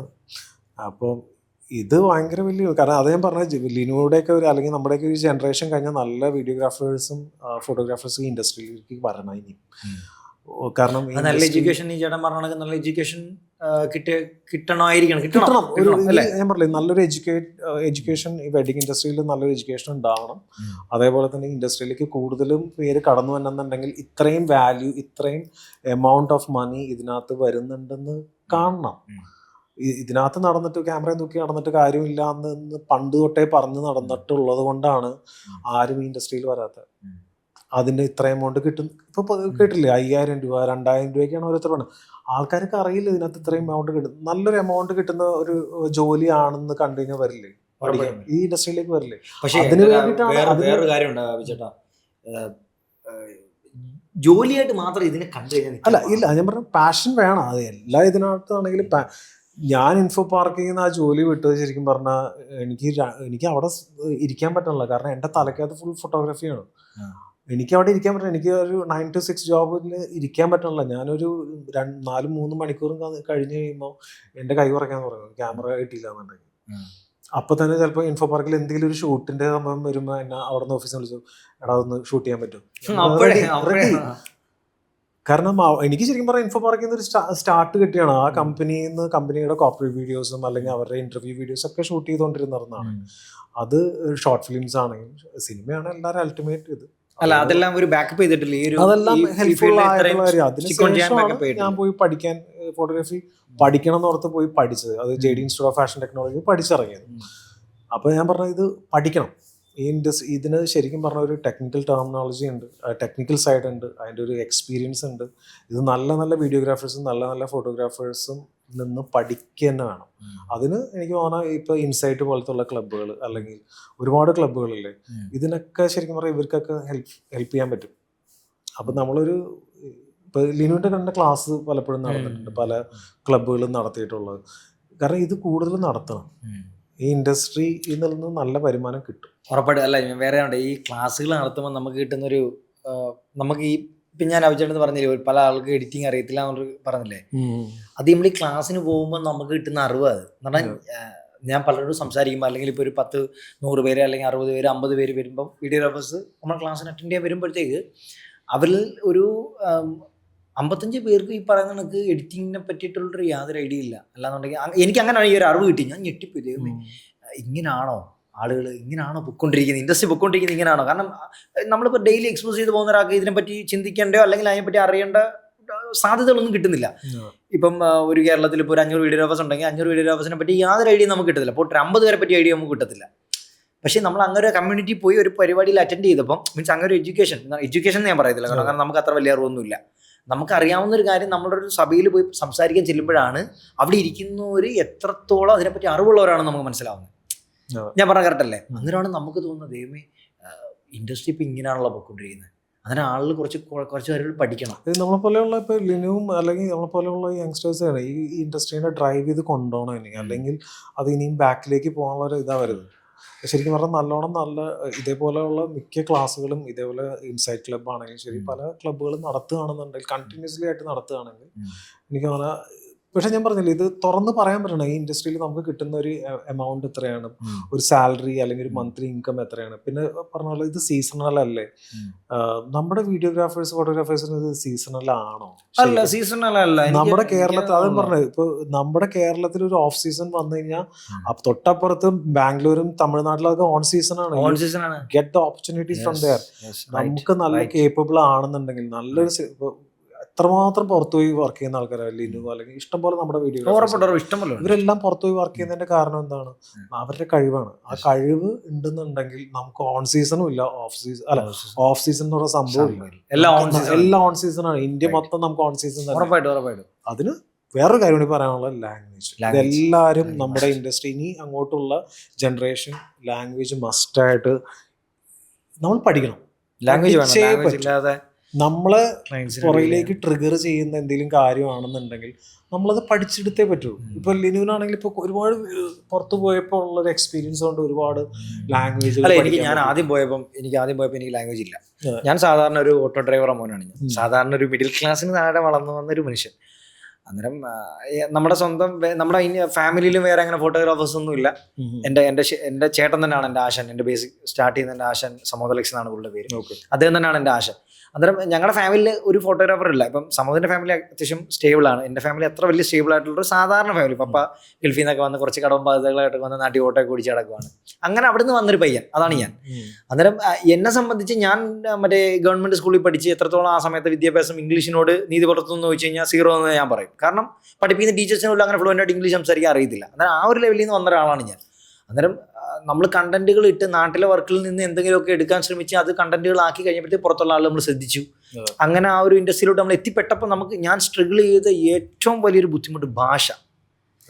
അന്നേരം ഞാൻ ആദ്യം വിചാരിച്ച് ഹിന്ദി പഠിക്കാനാണ് കുറച്ചുകൂടി എളുപ്പം എന്ന് പറഞ്ഞത്. അന്നേരം ഈ നമ്മുടെ വർക്ക് വൈഡാവാൻ തുടങ്ങിയപ്പോഴത്തേക്ക് ഹിന്ദി പോരാ, അവിടെ ഇംഗ്ലീഷ് തന്നെ വേണം. ക്ലയൻസിന് ഇപ്പം നമ്മളിപ്പം 10 പേരുണ്ട്. 10 പേര് ഇപ്പം നോർമൽ മലയാളത്തിലാണ് സംസാരിച്ചുകൊണ്ടിരിക്കുന്നത് വെച്ചോ, മലയാളിയാണ് ക്ലയൻറ്റിന് ഏറ്റവും കൂടുതൽ കംഫർട്ട് ഇംഗ്ലീഷാണ്. അതിലൊരാൾ ഇംഗ്ലീഷ് നന്നായിട്ട് സംസാരിക്കുന്നുണ്ടെങ്കിൽ അവർ ഏറ്റവും കൂടുതൽ ഇൻട്രാക്ട് ചെയ്യുന്ന ഇംഗ്ലീഷ് സംസാരിക്കുന്ന ആളോടായിരിക്കും. മീൻസ് അവർക്ക് കമ്മ്യൂണിക്കേറ്റ് ചെയ്യാൻ എളുപ്പമുള്ള ആരാണോ അവരോടായിരിക്കും അവർ ഏറ്റവും കൂടുതൽ സംസാരിക്കുന്നത്. അപ്പോൾ ക്ലയൻറ്റിനെ ഡീൽ ചെയ്യാനും അതുപോലെ തന്നെ വർക്കിൽ കുറച്ചുകൂടി നല്ല പ്രോഗ്രസ് ആയിട്ട് നമ്മൾ ഉദ്ദേശിക്കുന്ന കണക്ക് നമുക്ക് വിഷ്വൽസ് ക്യാപ്ചർ ചെയ്യാൻ പറ്റണമെങ്കിൽ നമുക്ക് നല്ല നോളജ് ഓഫ് ലാംഗ്വേജ് ലാംഗ്വേജ് ഉണ്ടെന്നുണ്ടെങ്കിൽ ഇറ്റ്സ് ആൻ അഡീഷണൽ ഒരു അഡ്വാൻറ്റേജ് തന്നെയാണ് നമുക്ക്. ഞാൻ പിന്നെ പറഞ്ഞ സ്പോക്കൺ ഇംഗ്ലീഷ് അറ്റൻഡ് ചെയ്യണോണ്ട് തെറ്റില്ല ഞാൻ പറയണത്. നമ്മൾ പോയി നമ്മളെ അത് ബാക്കിലേക്ക് ആ ഇൻഡസ്ട്രിയിൽ ബാക്കിലേക്ക് കൊണ്ടുപോകുന്ന ഒരു ഫാക്ടർ ആണെന്നുണ്ടെങ്കിൽ നമ്മളത് പഠിച്ചു തന്നെ അറിയണം. അല്ലാതെ നമ്മൾ ഓക്കെ ഇംഗ്ലീഷൊന്നും എന്നെ കൊണ്ട് പഠിക്കാൻ പറ്റില്ല എന്ന് വിചാരിച്ചിരുന്നു കഴിഞ്ഞാൽ നമ്മൾ ഏത് മേഖലയിലാണോ വർക്ക് ചെയ്യണേ ഇനി അങ്ങോട്ടുള്ള ജനറേഷനിലേക്ക് അല്ലെങ്കിൽ ഇനി അങ്ങോട്ട് ഫ്യൂച്ചറിലേക്ക് അത് നമ്മളെ ബാക്കിലേക്ക് വലിക്കും. അതിപ്പോ ഈ ഒരു മേഖല മാത്രമല്ല, യങ്സ്റ്റേഴ്സ് അല്ല ഈ പറഞ്ഞ കണക്ക് അല്ലേ, ലാംഗ്വേജ് മസ്റ്റായിട്ട് നമ്മൾ പഠിച്ചെടുക്കണം. അത് നിർബന്ധമാണ്. ഈ നമ്മൾ ഇൻഡസ്ട്രി ബേസിക് എങ്കിലും ബേസിക് എങ്കിലും നമ്മൾ പഠിച്ചെടുക്കണം. അത് നമ്മുടെ പറയുകയാണെങ്കിൽ നമ്മൾ ഈ കേരളത്തിൽ താമസിക്കുന്ന ആളേക്ക് ഈ പറയുകയാണെങ്കിൽ UK താമസിക്കുന്ന ഒരു UK കാരൻ സംസാരിക്കുന്നവർക്ക് പടപട ഫ്ലുവൻ്റ് ആയിട്ട് ഇംഗ്ലീഷ് സംസാരിക്കാനൊന്നും പറ്റത്തില്ല. നമ്മൾ ആ ക്ലയൻറ്റ് നമുക്കത് മാനേജ് ചെയ്യാൻ പറ്റും, മാനേജബിൾ ആക്കാൻ പറ്റും നമുക്ക്. അതെ, ആ ക്ലയൻറ്റിൻ്റെ കൂടുതൽ കാര്യങ്ങൾ നമ്മൾ അവരുടെ തന്നെ ഭാഷയിൽ നമ്മൾ ചോദിച്ച് മനസ്സിലാക്കുമ്പോൾ അവരും കംഫർട്ടബിൾ ആണ് അതിനകത്ത്. അങ്ങനെ വരുമ്പോൾ ആ ക്ലയൻറ്റ് നമ്മളായിട്ട് ഭയങ്കര കംഫർട്ടാവും. അന്നേരം നമുക്ക് ഈ ഓഫ് സീസൺ കാണാം, എല്ലാം ഓൺ സീസൺ ആയിരിക്കും. അതെ, എല്ലാം ഓൺ സീസൺ ആണ്. നമുക്ക് ഓഫ് സീസൺ എന്നുള്ള സംഭവം ഉണ്ടാവില്ല. സോ ഏതെങ്കിലും ഒരാൾ ഇതിനെപ്പറ്റി ഇതൊരു ഓഫ് സീസൺ വർക്കുകൾ അല്ലെങ്കിൽ സീസണൽ വർക്ക് ആണെന്ന് ചിന്തിക്കുന്നുണ്ടെങ്കിൽ, if you are talented enough, എല്ലാം ഓൺ സീസൺ ആണ്. 12 മാസം ഓൺ സീസൺ ആണ്. വേണമെങ്കിൽ സ്റ്റിക്ക് ഓൺ ചെയ്ത് ഇൻഡസ്ട്രിയിൽ നിന്ന് ഈ ഇൻഡസ്ട്രിയിൽ അത്രയും നിങ്ങൾക്ക് റിസൾട്ട് കിട്ടുന്നുണ്ട്. കാരണം ഇന്ന് നമ്മുടെ ഇവിടെ ഉള്ള ഓരോ ഫോട്ടോഗ്രാഫേഴ്സും വീഡിയോഗ്രാഫേഴ്സും ഉപയോഗിക്കുന്ന കാറുകളോ വണ്ടികളോ കണ്ടാൽ മാത്രം മതി, വേറെ ഒന്നും നോക്കണ്ട, ചിന്തിക്കണ്ട. ഇത് പറയുമ്പോൾ പലവരും അടിയിൽ കമ്പനി, എന്റെ പൊന്നു ചേട്ടാ ഇതൊന്നും വിളിച്ചു കൂവല്ലേ എന്ന് പറയുന്നവരുണ്ട്. അല്ല, സത്യം പറയേണ്ട ഒരു പ്രശ്നമൊന്നുമില്ല. ഇപ്പൊ ഞാൻ എന്റെ നാട്ടിൽ പല ആളുകൾക്കും അറിയത്തില്ല എന്താ എന്റെ പരിപാടി എന്നുള്ള കാര്യം. ഈ ക്യാമറ നോക്കി ഡെയിലി വീടൊക്കെ വെച്ച് എന്താ പരിപാടി, ഇവൻ വേറെ ലെവലാണുള്ളത്, എന്താ പരിപാടി നാട്ടുകാർക്ക് അറിയത്തില്ല, നാട്ടിലില്ല നമ്മൾ എന്താ പരിപാടി എന്ന് അറിയത്തില്ല. പക്ഷേ ഇത്ര വലിയ പൊട്ടൻഷ്യൽ ഉള്ള ഇൻഡസ്ട്രിയിലാണ് വർക്ക് ചെയ്യുന്നത്. പ്രൗഡ്ലി ഞാൻ പറയും, പ്രൗഡ്ലി. ഞാനിപ്പോൾ എന്നെ ഇവിടെ ഇരുത്തി ലിനു കുഞ്ഞുമോൻ എന്ന് പറയുന്ന ഒരു വ്യക്തി, എന്താ പറയുക, നമ്മുടെ നാട്ടിലെ കൊല്ലത്തെ നെടുമ്പന എന്ന് പറയുന്ന ദേശത്തിലെ കുഞ്ഞുമോൻ്റെ പകൽ ലിനു കുഞ്ഞുമോനൊക്കെ. ആക്ച്വലി എൻ്റെ പേര് ലിനു മോൻ കെ എന്നാണ്. ഞാൻ തന്നെ എൻ്റെ പേര് മോഡിഫൈ ചെയ്ത് ലിനു കുഞ്ഞുമോൻ ആക്കിയതാണ്. അല്ല, വേറെ ഒന്നും കൊണ്ടല്ല, എനിക്ക് എൻ്റെ പപ്പയുടെ പേര് എൻ്റെ കൂടെ ചേർക്കുന്നതാണ് ഇഷ്ടം. പക്ഷെ അന്ന് ഈ പറഞ്ഞ ആരൊക്കെ ആരാന്നറിയത്തില്ല, പപ്പയും മമ്മി ആയിരിക്കത്തില്ല, വേറെ ആരെങ്കിലും ഒക്കെ പേരിട്ട്, ഫാമിലിയുള്ള ആരെങ്കിലും ഒക്കെ പേരിട്ട് ഈ പറഞ്ഞ ലിനു മോൻ കെ എന്നാക്കി. അത് ഞാൻ ലിനു കുഞ്ഞുമോൻ എന്നാക്കി. അന്നേരം ഞാൻ എൻ്റെ മനസ്സിൽ മാത്രം ഞാൻ എന്നെ സ്വന്തമായിട്ട് വിളിക്കുന്ന പേരാണ് ലിനു കുഞ്ഞുമോൻ എന്ന് പറയുന്നതിൽ നല്ലത് 10 പേരെ ലിനു കുഞ്ഞുമോൻ എന്ന് വിളിക്കുന്നതാണ്. അറിയപ്പെടുന്ന ഒരു വീഡിയോഗ്രാഫർ തന്നെയാണ്. അറിയപ്പെടും, അങ്ങനൊന്നും പറയില്ല. അല്ല, ഉണ്ട്. ഞാൻ പറഞ്ഞ നമ്മളെ ഒരാള് ക്ലാസ് എടുക്കാൻ വിളിക്കുന്നുണ്ടെങ്കിൽ അയാൾക്ക് എന്തെങ്കിലും ഒരു അറിവുണ്ടാവും, ഉണ്ട് എന്ന് അപ്പുറത്തിരിക്കുന്ന ഒരാൾ മനസ്സിലാക്കിയിട്ട് തന്നെയാണ്. അയാൾക്ക് എന്തെങ്കിലും ഒരു നോളജ് ഉണ്ട് ആ ഇൻഡസ്ട്രിയെ പറ്റി, അയാൾക്ക് ആ ഇൻഡസ്ട്രിയെ പറ്റി ഇത്രയുള്ളൊരു എക്സ്പീരിയൻസ് ഷെയർ ചെയ്യാനുണ്ട്. ഇതെല്ലാം മനസ്സിലാക്കിയിട്ടാണ് അയാളെ വിളിക്കുന്നത്. അപ്പൊ ഒബ്വിയസ്ലി നമ്മളത് you need to be proud of yourself. അത് ആണ് ഞാൻ, ബിക്കോസ് നമ്മൾ നിൽക്കുന്ന അത്ര വലിയൊരു പൊട്ടൻഷ്യൽ ഉള്ള ഇൻഡസ്ട്രി. അത് കുറെ പേർക്ക് ഇപ്പോഴും ഇപ്പൊ മനസ്സിലായി തുടങ്ങിയിട്ടുണ്ട്. പക്ഷെ എന്നാലും ഉണ്ട്, ഇൻഡസ്ട്രി വളരെയധികം വളർന്നുകൊണ്ടിരിക്കുന്ന ഇൻഡസ്ട്രിയാണ്. ഇനിയിപ്പോ ഈ അടുത്ത് ഇപ്പോ ഭയങ്കര ഒരു വിഷയമായൊരു ചർച്ചയിലേക്ക് നമുക്ക് കിടക്കാം. ഇത് വലിയൊരു ചർച്ചാ വിഷയമാക്കുന്നു എന്നാരും ചിന്തിക്കേണ്ട. പക്ഷെ അത് സംസാരിക്കേണ്ട ഒരു വിഷയം തന്നെയാണെന്ന് ഓർത്തിട്ടാണ് ഞാൻ ഇവിടെ ഇത് അഡ്രസ്സ് ചെയ്യാൻ കാരണം. കാരണം നമ്മുടെ ഒരു സഹപ്രവർത്തകൻ എന്നുള്ള ഇതിൽ ഈ ഈ റീസെൻ്റിലായിട്ട് നടന്ന ഇഷ്യൂ, ജെറി എന്നിട്ടൊരു നമ്മുടെ ഫോട്ടോഗ്രാഫറിന് വളരെ ഇതായിട്ടുള്ളൊരു ഇൻസിഡൻറ്റ് ഉണ്ടായത്. എല്ലാവരും എനിക്ക് തോന്നുന്നു സോഷ്യൽ മീഡിയയിൽ എല്ലാവരും ഷെയർ ചെയ്ത് എല്ലാവരും കണ്ടിട്ടുള്ളൊരു വിഷയം തന്നെയാണ് അത്. അത് ശരിക്കും അങ്ങനെ ഒരു വിഷയം നടന്നപ്പോൾ ഇൻഡസ്ട്രി മൊത്തം നമ്മളെ അത് ഏറ്റെടുത്തു. പക്ഷെ അത് മുന്നോട്ട് അതിൻ്റെ ഒരു എന്താണ് അതിൻ്റെ ഒരു റിസൾട്ട് എന്തായി, അതിൻ്റെ ഒരു എന്താണ് അതിൻ്റെ ഒരു മുന്നോട്ടുള്ള നിയമ നടപടികൾ എന്താണെന്നൊന്നും ശരിക്കും പറഞ്ഞാൽ നമുക്കും അറിയില്ല. അതോ ഇത് ശരിക്കും പറഞ്ഞൊരു ഇപ്പോൾ എവിടെയും ഇല്ലാത്തൊരു വിഷയമായി പോയോ എന്നുള്ളൊരു ക്വസ്റ്റ്യനാണ്. ഇതിപ്പോൾ ഈ സത്യം പറഞ്ഞാൽ ഈ അഡ്രസ് ഇല്ലാത്ത പ്രശ്നമായി പോയിട്ടുള്ളൂ എന്ന് ഉത്തരം ജെറിക്ക് മാത്രമേ തരാൻ പറ്റുള്ളൂ. കാരണം ഈ പ്രോബ്ലം സ്റ്റാർട്ട് ചെയ്ത സമയത്ത് ജെറിയുടെ കൂടെ ചിലപ്പോൾ 10,000-ങ്ങളോ ലക്ഷക്കണക്കിനോ ആള് ഈ വീഡിയോ തന്നെ മില്യൺ കണക്കിന് ആള് കണ്ടിട്ടുണ്ട്. എന്നിട്ട് അതിനകത്ത് ഒരു 50,000 പേരെങ്കിലും ജെറിയെ സപ്പോർട്ട് ചെയ്തിട്ടുണ്ടായിരിക്കണം. ജെറിയുടെ ഭാഗത്ത് പ്രശ്നങ്ങളില്ല, ജെറിക്ക് നീതി കിട്ടണമെന്ന് പറഞ്ഞിട്ട് സ്ട്രൈക്ക് ചെയ്തിട്ടുണ്ടായിരിക്കും. പലതരത്തിലുള്ള അനിമേഷൻ പിക്ചേഴ്സും വീഡിയോസും അങ്ങനെ ഒരുപാട് സാധനങ്ങൾ ഇറങ്ങിയിട്ടുണ്ട്. അന്നേരം ഇതിപ്പോൾ ഈ വീഡിയോ ആദ്യം എഡിറ്റ് ചെയ്തിട്ട് എൻ്റെ പേഴ്സണൽ പേഴ്സി എന്നാണ് ആളുടെ പേര്, പേഴ്സിയാണ് എനിക്ക് അയച്ചിരുന്നത് ഈ സാധനം. എന്നാൽ ഇത് വൈറലാവുന്നതിന് മുന്നേ പേഴ്സി എനിക്കൊരു വാട്സപ്പ് പേജിൽ ഇങ്ങനെ പ്രശ്നം ഉണ്ടെന്ന് പറഞ്ഞാൽ എനിക്ക് അയച്ചു. അന്നേരം ഞാനത് കണ്ടു, ഇതാണ് പ്രശ്നം. അന്നേരം ഇതിനകത്ത് ജെറിക്ക് നീതി കിട്ടുമെന്ന് ചോദിച്ചു കഴിഞ്ഞാൽ ജെറിയുടെ കയ്യിൽ പൈസ ഉണ്ടെന്നുണ്ടെങ്കിൽ, ഫിനാൻഷ്യൽ സ്റ്റേബിൾ ആണോ ജെറിക്ക് നീതി കിട്ടും. അത് ഞാൻ കേരളക്കാരനല്ല, ഞാൻ ഇന്ത്യക്കാരനായിട്ട് ഞാൻ പ്രൗഡ്ലി ഇവിടെ ഇരുന്ന് പറയണം, പ്രൗഡ്ലി വളരെയധികം അഭിമാനത്തോടെ പറയുകയാണ്, പൈസ ഉണ്ടെങ്കിൽ ജെറിക്ക് നീതി കിട്ടും. ആരാണോ ഏത് സൈഡിൽ ഇരിക്കുന്നത്, ജെറി ആണോ മറ്റേ ആളാണോ, ആരാണോ പൈസ ഉള്ളത് അവർക്ക് നീതി കിട്ടും. ഇത്രയും ദിവസമായിട്ട് ജെറി ഈ ഒരു വലിയ മൂവ്മെൻറ്റുകളൊന്നും നടത്താൻ പറ്റുമെന്ന് തോന്നുന്നില്ല. ഈ പ്രശ്നം പറ്റി ജെറിക്കും ജെറിയുടെ ഫാമിലിക്കും മാത്രമേ നഷ്ടമുള്ളൂ. സത്യമല്ല ഞാൻ പറഞ്ഞത്. അല്ലാതെ ഈ പറയണ ഈ ഡയലോഗ് അടിക്കുന്നവർക്കും ഈ പറഞ്ഞ ക്യാമ്പയിൻ നടത്തുന്നവർക്കൊന്നും ഇവരൊരു സമയം കഴിയുമ്പോൾ അവർ, കാരണം എല്ലാവർക്കും ഫാമിലി ഉണ്ട്, എല്ലാവർക്കും ഓരോരോ പ്രശ്നങ്ങളുണ്ട്, അന്നേരം അവരുടെ രീതിക്ക് പോകും. പിന്നെ ജെറി ഈ നാട്ടിലായത് എനിക്ക് തോന്നുന്നേ നമ്മളെ ഈ കേരളമായതുകൊണ്ട് മാത്രമായിരിക്കും ഇതൊക്കെ ഇങ്ങനെ നടക്കുന്നത്. അല്ലെങ്കിൽ ഒരിക്കലും ഒരാളെ വഴി തടഞ്ഞു നിർത്തി ഇങ്ങനൊന്നും ആക്രമിക്കാനൊന്നും പറ്റില്ല. ഫോട്ടോഗ്രാഫർ എന്നുള്ള കാര്യമാണ് അവിടെ നിൽക്കട്ടെ. ഒരു യങ്സ്റ്റർ എങ്ങനെ ഒരാളുടെ ഒരു ബിസിനസ്സിലോ സ്റ്റാർട്ട് ചെയ്യും, എങ്ങനെ ഒരു പുതിയൊരു ബിഗിനർ ഒരു ഇൻഡസ്ട്രിയിലോട്ട് വരും, സേഫ് അല്ല നമ്മൾ. അത് മാത്രമേ എനിക്ക് പറയാനുള്ളൂ ഇതിനകത്ത്. അല്ലാതെ വേറെ ഒന്നും ഇതിനകത്ത് കടുകെട്ടിയ നിയമത്തിൻ്റെ സാധനങ്ങൾ പറയാനോ അതിനെപ്പറ്റി നമുക്കറിയത്തില്ല. നമ്മൾ ആസ് എ കോമൺ മാൻ, ഞാനൊരു കോമൺ മാനാണ്, എനിക്ക് അതിനെപ്പറ്റി അത്ര വലിയ അറിവുകളില്ല.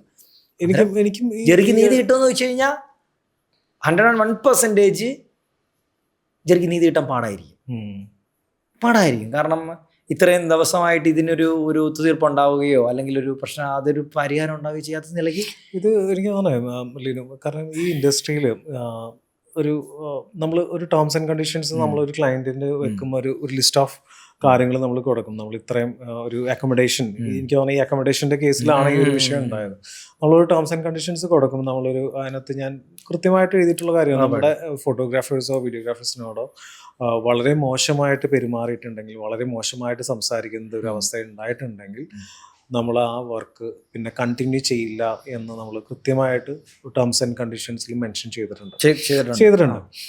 ബട്ട് എന്നാൽ പോലും നമ്മൾ ഈ ഇൻഡസ്ട്രിയിൽ വർക്ക് ചെയ്യുന്ന ഫോട്ടോഗ്രാഫേഴ്സ് വീഡിയോഗ്രാഫേഴ്സും എനിക്ക് പേഴ്സണൽ അനുഭവം ഉണ്ടായിട്ടുള്ളതെന്ന് വെച്ച് കഴിഞ്ഞാൽ, എൻ്റെ ഫാമിലിയിൽ ഒരു മരണം നടന്നിട്ട് പോലും എനിക്ക് ആ വർക്കിന് പോകേണ്ട വന്നിട്ടുണ്ട്. അത് നമ്മുടെ കുറേ പേര് ഇത് റീല് ഇതേപോലെ കുറേ ചെയ്തിട്ടുള്ളതാണ് നമ്മളെ ഈ ഇൻഡസ്ട്രിയിൽ.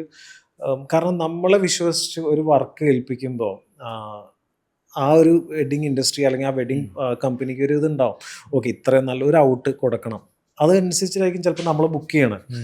നമ്മുടെ ഒരു സാഹചര്യം, നമ്മളൊരു ഡിസ്റ്റന്റ് റിലേറ്റീവ് ആണെങ്കിലും ചില സമയത്ത് ഇപ്പം എൻ്റെ ഫോട്ടോഗ്രാഫറിൻ്റെ എൻ്റെ ഒരു ഫോട്ടോഗ്രാഫർ ഉണ്ട്, പുള്ളി സ്റ്റാഫാണ്. പുള്ളിയുടെ അമ്മ മരിച്ച ദിവസം പുള്ളിക്ക് ഒരു വർക്ക് ഉണ്ടായിരുന്നു. പക്ഷെ ആ ഒരു സമയത്ത്, കാരണം അത് പെട്ടെന്ന് നടന്നൊരു കാര്യമാണ്, കാരണം ആ ഒരു സമയത്ത് പുള്ളി ചെയ്തതെന്ന് വെച്ച് കഴിഞ്ഞാൽ പുള്ളി എത്രയും വേഗം അടുത്ത ആളെ ആ വെഡിങ്ങിന് അറേഞ്ച് ചെയ്യാനാണ് പുള്ളി ടെൻഷൻ. അവിടെ ഒരു മരണം നടന്ന വീടാണത്, എന്നിട്ട് പോലും പുള്ളിയുടെ ടെൻഷൻ ആ വർക്കിന് ആളെ എങ്ങനെ അറേഞ്ച് ചെയ്ത് കൊടുക്കാൻ പറ്റും. കാരണം ഇത് കല്യാണമാണ്, വെഡിങ് ആണ്, അത് നമ്മളെ ഉത്തരവാദിത്തം ഏറ്റെടുത്തേക്കുന്ന ഒരാളല്ലേ.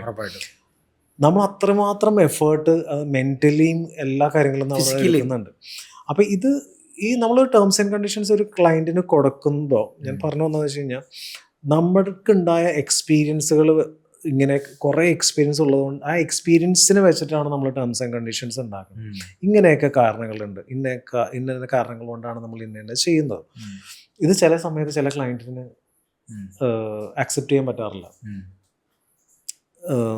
ചിലപ്പോൾ ഞാൻ അതിനകത്തൊരു കാര്യം മെൻഷൻ ചെയ്തേക്കണം എന്താണെന്ന് വെച്ച് കഴിഞ്ഞാൽ, ഒരു ക്രിട്ടിക്കൽ സിറ്റുവേഷൻസ് എനി ടൈം ഉണ്ടാവുകയാണെങ്കിൽ, ഒരു ആക്സിഡൻസോ കാര്യങ്ങളോ ഓൺ ദ വേ ഫോട്ടോഗ്രാഫേഴ്സിനും വീഡിയോഗ്രാഫേഴ്സിനും ഒരു ആക്സിഡൻറ്റ് സിറ്റുവേഷൻസ് ഉണ്ടാവുകയാണെന്നുണ്ടെങ്കിൽ we will be letting you guys know about it. നമ്മൾ അതിൻ്റെ ബാക്കപ്പ് ഉണ്ടാക്കാൻ മാക്സിമം ശ്രമിക്കും. പക്ഷേ അത് സംഭവിക്കാവുന്ന കാര്യങ്ങളാണ്. പക്ഷെ അത് അക്സെപ്റ്റ് ചെയ്യാൻ പറ്റാത്തവരുണ്ട്.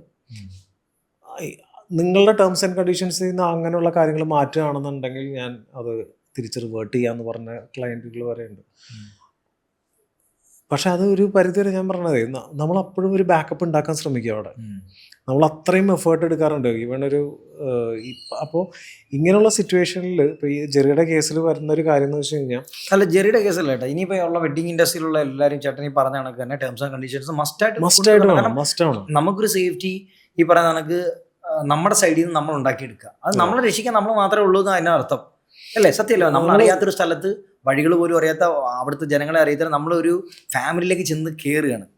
അന്നേരം അവിടെ നമുക്ക് എന്ത് സംഭവിക്കാം? അല്ല ഇപ്പം എല്ലാവർക്കും നമ്മൾ ഇഷ്ടപ്പെടണമെന്നില്ല, അല്ലെങ്കിൽ ഇപ്പം ഒരു കൈൻഡ് ഓഫ് പീപ്പിൾസിന് ചിലപ്പോൾ നമ്മളെ ആക്രമിക്കണമെന്ന് തോന്നാറുണ്ട്. അന്നേരം നമ്മളെ സേഫ്റ്റി നമ്മൾ തന്നെ ക്ലയൻസിന്റെ സൈഡിൽ നിന്ന്. എനിക്കിപ്പോൾ ഈ റീസെൻ്റ്ലി വരെ എനിക്കൊരു എക്സ്പീരിയൻസ് ഉണ്ട്. കാരണം എൻ്റെ ഒരു അസിസ്റ്റന്റ് ചെന്നിട്ട് സ്റ്റേജിൽ ചെന്നിട്ട് ബാക്ക്ഗ്രൗണ്ടിൽ നിൽക്കുന്ന ആൾക്കാരെ ഒന്ന് മാറണം എന്ന് പറഞ്ഞിട്ട് ആ പയ്യനെ പിടിച്ച് കുന്തിയ ക്ലയൻറ്റിൻ്റെ ഒരു ബന്ധമുണ്ട്. അത് കാരണം നമ്മളിവിടുന്ന് സ്റ്റേജിലേക്ക് വെക്കുമ്പോൾ ഒരു ഫ്രെയിം വെക്കുമ്പോൾ ആ ബാക്ക്ഗ്രൗണ്ടിൽ ആൾക്കാർ വരല്ലേ, കാരണം നല്ല വൃത്തിയായിട്ടൊരു ഫോട്ടോ വീഡിയോസ് ആ ക്ലയൻറ്റിന് കൊടുക്കാൻ വേണ്ടിയിട്ടാണ്. അപ്പോൾ നമ്മുടെ ഒരു അസിസ്റ്റന്റ് അവിടെ ചെന്നിട്ട് കാര്യം പറയുമ്പോൾ പലപ്പോഴും ഇവരുടെ ബന്ധുക്കാർക്ക് ഇഷ്ടപ്പെടുന്നില്ല. പൈസ തന്ന് പണിക്ക് വിളിച്ചിട്ട് പണി എടുക്കണ്ടെന്ന് പറയുന്നത് ഇൻട്രസ്റ്റ് ചെയ്തായിരിക്കും. കാരണം ഞാനത് ശരിക്കും പറഞ്ഞാൽ ലിറ്ററലി ഞാൻ അവനെ ചവിട്ടണ കണ്ടു. ഞാൻ സ്റ്റേജിൽ വെച്ചിട്ട് ചവിട്ടി ആ പയ്യനെ. കാരണം പക്ഷെ ആ സമയത്ത് വേണമെന്നുണ്ടെങ്കിൽ നമുക്കത് സ്റ്റോപ്പ് ചെയ്തുകൂടെ? അറ്റ് ദ മൊമെന്റ് നമുക്ക് ആ സ്റ്റേജിൽ ആ ഓഡിറ്റോറിയത്തിൽ വെച്ചിട്ട് ആ ഫംഗ്ഷൻ നിർത്തി നമ്മൾ ഷൂട്ട് ചെയ്യുന്നില്ല എന്ന് വേണമെന്നുണ്ടെങ്കിൽ പറയാം. പക്ഷെ അവരുടെ ലൈഫിൽ വരുന്ന ഏറ്റവും വലിയ ഒരു മൊമെന്റ്സ് ആയിരിക്കും കംപ്ലീറ്റ് മിസ്സായി പോകണം. എന്നിട്ട് ഞാൻ ആ പയ്യന്റെ അടുത്ത് വിളിച്ചിട്ട് പറഞ്ഞു, നീ താഴത്തേക്ക് ഇറങ്ങി പോരെ, നമുക്കത് പിന്നീട് ഇത് ചെയ്യാമെന്ന്. എനിക്ക് പേഴ്സണൽ എക്സ്പീരിയൻസ് ഉണ്ടായിരുന്നതാണ് ഈ റീസെൻ്റ്ലി.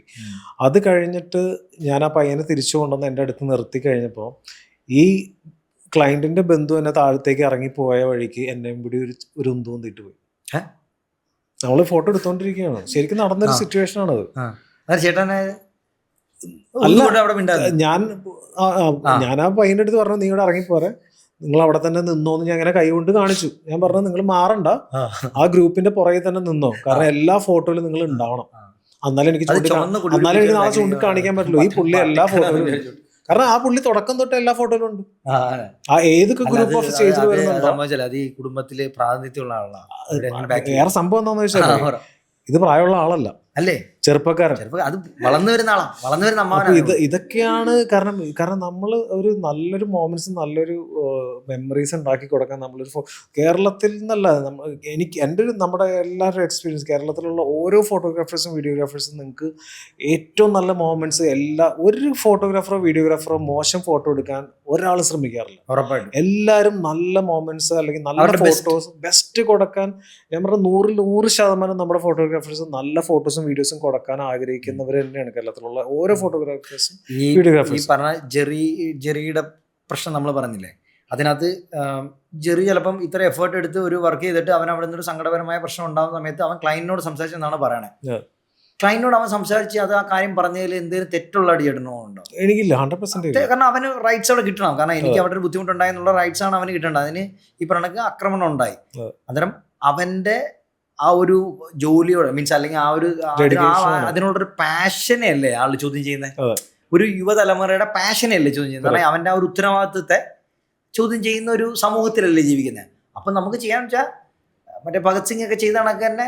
അല്ല, എനിക്ക് അത് ഭഗത് സിംഗ് എന്ന് പറഞ്ഞ വേറെ കാര്യം വന്നത്, നമ്മുടെ വിനീഷ് സ്മോക്കിലെ വിനീഷ് അതിന്റെ ഒരു വെരി നെക്സ്റ്റ് ഡേ അതിന്റെ ഒരു തോക്കിന്റെ ഒരു ഇനി ഉള്ള ഓരോ വർക്കിനും നമ്മുടെ ഡാഷ്ബോർഡിൽ ഓരോ തോക്കുകൾ വേണം എന്ന് പറഞ്ഞിട്ട് പുള്ളി ഒരു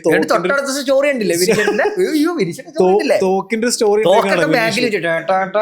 എന്നിട്ട് വിനീഷ് അത് കഴിഞ്ഞിട്ട് ആ സ്റ്റോറി ഇട്ടതിന്റെ പിറ്റേ ദിവസം വേറൊരു റീലും കൂടി ചെയ്തിട്ടുണ്ടായിരുന്നു വിനീഷ്. ആ സ്റ്റോറി ഇട്ടതിന് ശേഷം എനിക്ക് കണ്ടിന്യൂസ് കോൾ വന്നോണ്ടിരിക്കും, ഈ തോക്ക് എവിടെ കിട്ടും, തോക്ക് എവിടെ നിന്ന് മേടിക്കും എന്ന് പറഞ്ഞിട്ട്. പക്ഷേ അങ്ങനെയുള്ള കാര്യങ്ങളിലേക്ക് കടക്കുന്നതിന് മുന്നേ ഞാൻ വേറെ ആ ഒരു പിസ്റ്റൾ സംഭവങ്ങളിലൊക്കെ ഞാൻ അല്ലാതെ ആക്ച്വലി കളിപ്പാട്ടാണ് അത് മറ്റേ, പക്ഷെ അത് വേറെ ഇത് തന്നെയാണ്. പക്ഷെ അത് ഹേർട്ടബിൾ ആണ്. പക്ഷെ ഞാൻ വേറൊരു സജഷൻ കൂടി ഞാൻ വേണം തരാം. നിങ്ങൾക്ക് വേണമെന്നുണ്ടെങ്കിൽ നിങ്ങൾക്ക് ഇങ്ങനെ ഒരു സിറ്റുവേഷൻ പേടി, കാരണം ഇതേപോലെയുള്ള സിറ്റുവേഷൻസ് മാത്രമല്ല, ഇതേപോലെയുള്ള സിറ്റുവേഷൻസ് അല്ല ഞാൻ പറഞ്ഞത്. നമ്മൾ പലപ്പോഴും പുറത്തേക്ക് വർക്ക് എടുക്കാൻ പോകുന്ന ആൾക്കാരെ, ബാംഗ്ലൂർ ട്രാവൽ ചെയ്യുന്നുണ്ട്, കർണാടക, ചെന്നൈ, അങ്ങനെ പല സ്ഥലങ്ങളിലും നമ്മൾ പോകുന്ന ആൾക്കാരാണ്. നിങ്ങൾക്ക് ശരിക്കും പറഞ്ഞാൽ BYRNA എന്ന് പറഞ്ഞിട്ടൊരു ബ്രാൻഡാണ്, ബൈണ എന്ന് പറഞ്ഞിട്ടൊരു ബ്രാൻഡാണ്. അതിൻ്റെ ശരിക്കും പറഞ്ഞ ഒരു പെപ്പർ ഗൺ എന്ന് പറയുന്നുണ്ട്. പെപ്പർ ഗൺ അത് ഭയങ്കര ഹേർട്ടബിൾ ആണ്. പക്ഷെ നമ്മുടെ ആമസോണിലോ കാര്യങ്ങളിൽ കിട്ടാൻ ചാൻസ് കുറവാണ്. പക്ഷെ പുറത്തുനിന്ന് നമുക്ക് വരുത്താൻ പറ്റും. ഭയങ്കര ഹേർട്ടബിൾ വെപ്പണാണ് അത്. പക്ഷെ അത് ശരിക്കും പറഞ്ഞാൽ അതൊരു ലീഗൽ വെപ്പൺ ആണ്. അത് നമുക്ക് ഉപയോഗിക്കാൻ പറ്റും. സെൽഫ് ഡിഫെൻസിന് ഉപയോഗിക്കാൻ പറ്റുന്ന ഒരു വെപ്പണാണ് അത്. ശരിക്കും അതൊരു പെപ്പർ ഗണ്ണാണ്, പെപ്പർ ബോൾസിൻ്റെ ഗണ്ണാണ്. അത് വെച്ച് ഷൂട്ട് ചെയ്ത് കഴിഞ്ഞാൽ ഏകദേശം 30 മിനിറ്റ്സിലേക്ക് ആൾക്കാരെ എണിക്കില്ല. 30 മിനിറ്റ്സിലേക്ക് ആൾ ഡൗൺ ആണ്. ഈ വീഡിയോ 100% ഉണ്ട്. ആ ഒരു weapon it's cost around Indian മണിയിലേക്ക് കൺവേർട്ട് ചെയ്യുകയാണെങ്കിൽ അറൌണ്ട് 53,000 എത്ര വരുന്നുണ്ട്. പക്ഷെ അത് ശരിക്കും പറഞ്ഞാൽ 53,000 എത്രയാണ് അതിൻ്റെ ഒരു ഗൺ പ്ലസ് അതിൻ്റെ ഒരു ബാക്കിയുള്ള ട്രിഗർ കാര്യങ്ങളെല്ലാം വെച്ച് വരുമ്പോൾ അത്രയും വരുന്നുണ്ട്. അത് കാരണം ഹേർട്ടബിൾ അല്ല, പക്ഷെ ഹേർട്ടബിൾ ആണ്. പക്ഷെ അത് ഭയങ്കര ഒരു ഇതായിട്ടുള്ളൊരു ഇതല്ല. 30 മിനിറ്റ്സ് ആളെ നമുക്ക് ബ്ലോക്ക് ചെയ്യാൻ പറ്റും. 100% കാരണം അത് കൊടുത്തു കഴിഞ്ഞ് കഴിഞ്ഞാൽ ഹിറ്റ് ചെയ്ത് കഴിഞ്ഞാൽ ഒന്ന് ഭയങ്കര പെയിൻഫുൾ ഒരു സംഭവമാണ്. 2 അതിൻ്റെ ഒരു ഗ്യാസ് പ്രൊമോട്ട് ചെയ്യുന്ന പെപ്പർ പ്രൊമോഷൻ ഒരു ഗ്യാസാണ് അത് പ്രൊമോട്ട് ചെയ്യുന്നത്. അത് ചെയ്ത് കഴിഞ്ഞാൽ ഒരു 30 മിനിറ്റ്സിലേക്ക് ആൾ ഡൗൺ ആണ്. പിന്നെ എണീക്കാൻ പറ്റില്ല, ഭയങ്കര ഒരു സഫിക്കേഷൻ ഇതിനകത്താണ്. അതിനകത്തൊരു 5 bullets ആണ് വന്നത്.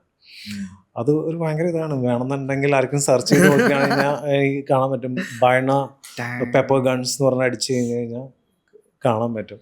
മറ്റുള്ള പിസ്റ്റൾ ഈ പെല്ലറ്റ്സ് ഒക്കെ ഭയങ്കര അത് ഡേഞ്ചറസ് ആണ്. അത് ആരും കണ്ട് അത് ഇത് ചെയ്യാനുള്ള ഇത് ചിന്തിക്കരുത്. അതല്ലേടാ, നമ്മളിപ്പോ ഈ സേഫ് ആവാത്തൊരു സ്ഥലത്ത് വരുമ്പോഴാണ് നമ്മൾ ഈ ഇത്തരത്തിലുള്ള കാലം അവയർന്നാവുന്നത്. പക്ഷെ നമ്മുടെ നാട്ടിലൊക്കെ ഞാൻ പറയുന്നത് ഇങ്ങനെയുള്ള കുറെ ഇപ്പം ലേഡീസിനാണെങ്കിലും ഇങ്ങനെയുള്ള സാധനങ്ങളൊക്കെ ശരിക്കും വരണം എന്ന് പറയണത്. ഇതൊക്കെ ശരിക്കും സെൽഫ് ഡിഫെൻസ് മെറ്റീരിയൽസ് ഒക്കെയാണ്. ഇതൊക്കെ വേണമെന്നുണ്ടെങ്കിൽ നമുക്ക് യൂസ് അങ്ങനത്തെ കുറെ സാധനങ്ങൾ വരണം. അതും നല്ലൊരു കാര്യങ്ങളാണ്. അപ്പം ഈ ജെറിയുടെ കേസിൽ ഞാൻ റിയലി വിഷ് ഒരു ജസ്റ്റിസ് ഉണ്ടാവട്ടെ എന്ന് ഞാൻ ആത്മാർത്ഥമായിട്ട് നമുക്ക് പ്രാർത്ഥിക്കാനേ പറ്റുള്ളൂ. അതൊന്നാമത്തെ കാര്യം. പിന്നെ രണ്ടാമത്തെ കാര്യം, ജെറി റിക്കവറായി വരട്ടെ. ജെറി റിക്കവറായി പഴയ ജെറിയായിട്ട് ഇൻഡസ്ട്രിയിൽ ഗോ വിത്ത് ദ ഫ്ലോ. വേറെ കാരണം പുള്ളിക്ക് ഇത്രയും നല്ല ഒരു ഫേംസിൽ ഇപ്പോൾ വലിയ വലിയ വെഡിങ് കമ്പനീസിന് വേണ്ടി വർക്ക് ചെയ്യുമ്പോൾ ഹീസ് റിയലി കേപ്പബിൾ. അത്രയും ടാലൻറ്റഡ് ആയിട്ടുള്ള ഫോട്ടോഗ്രാഫേഴ്സ് നമ്മുടെ ഇൻഡസ്ട്രിയിലുണ്ട്. അപ്പോൾ ഇങ്ങനെയുള്ള വളരെ മോശമായിട്ടുള്ള ഒരു എക്സ്പീരിയൻസ് ഇനി ഒരു ആൾക്കാർക്ക് ഉണ്ടാവാതിരിക്കട്ടെ.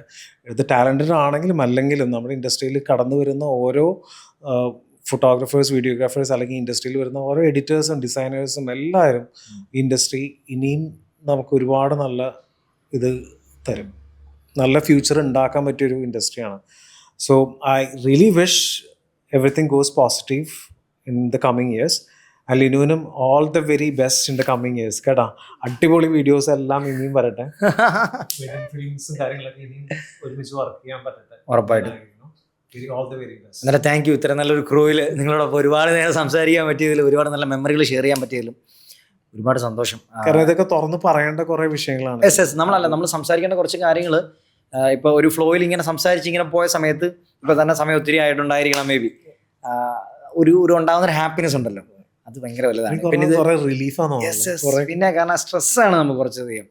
അന്നേരം ഭയങ്കര സന്തോഷം ഇത്രയും നല്ലൊരു ക്രൂവിൽ ഇങ്ങനൊരു പ്രോഗ്രാമിൽ ഇങ്ങനൊരു അറ്റ്മോസ്ഫിയറിൽ നിങ്ങൾക്ക് ഇപ്പം പങ്കെടുക്കാൻ പറ്റിയത്. ലിനു ഇനിയും നമുക്ക് കാണാം കേട്ടോ. അതെ, ഓക്കെ, ബൈ.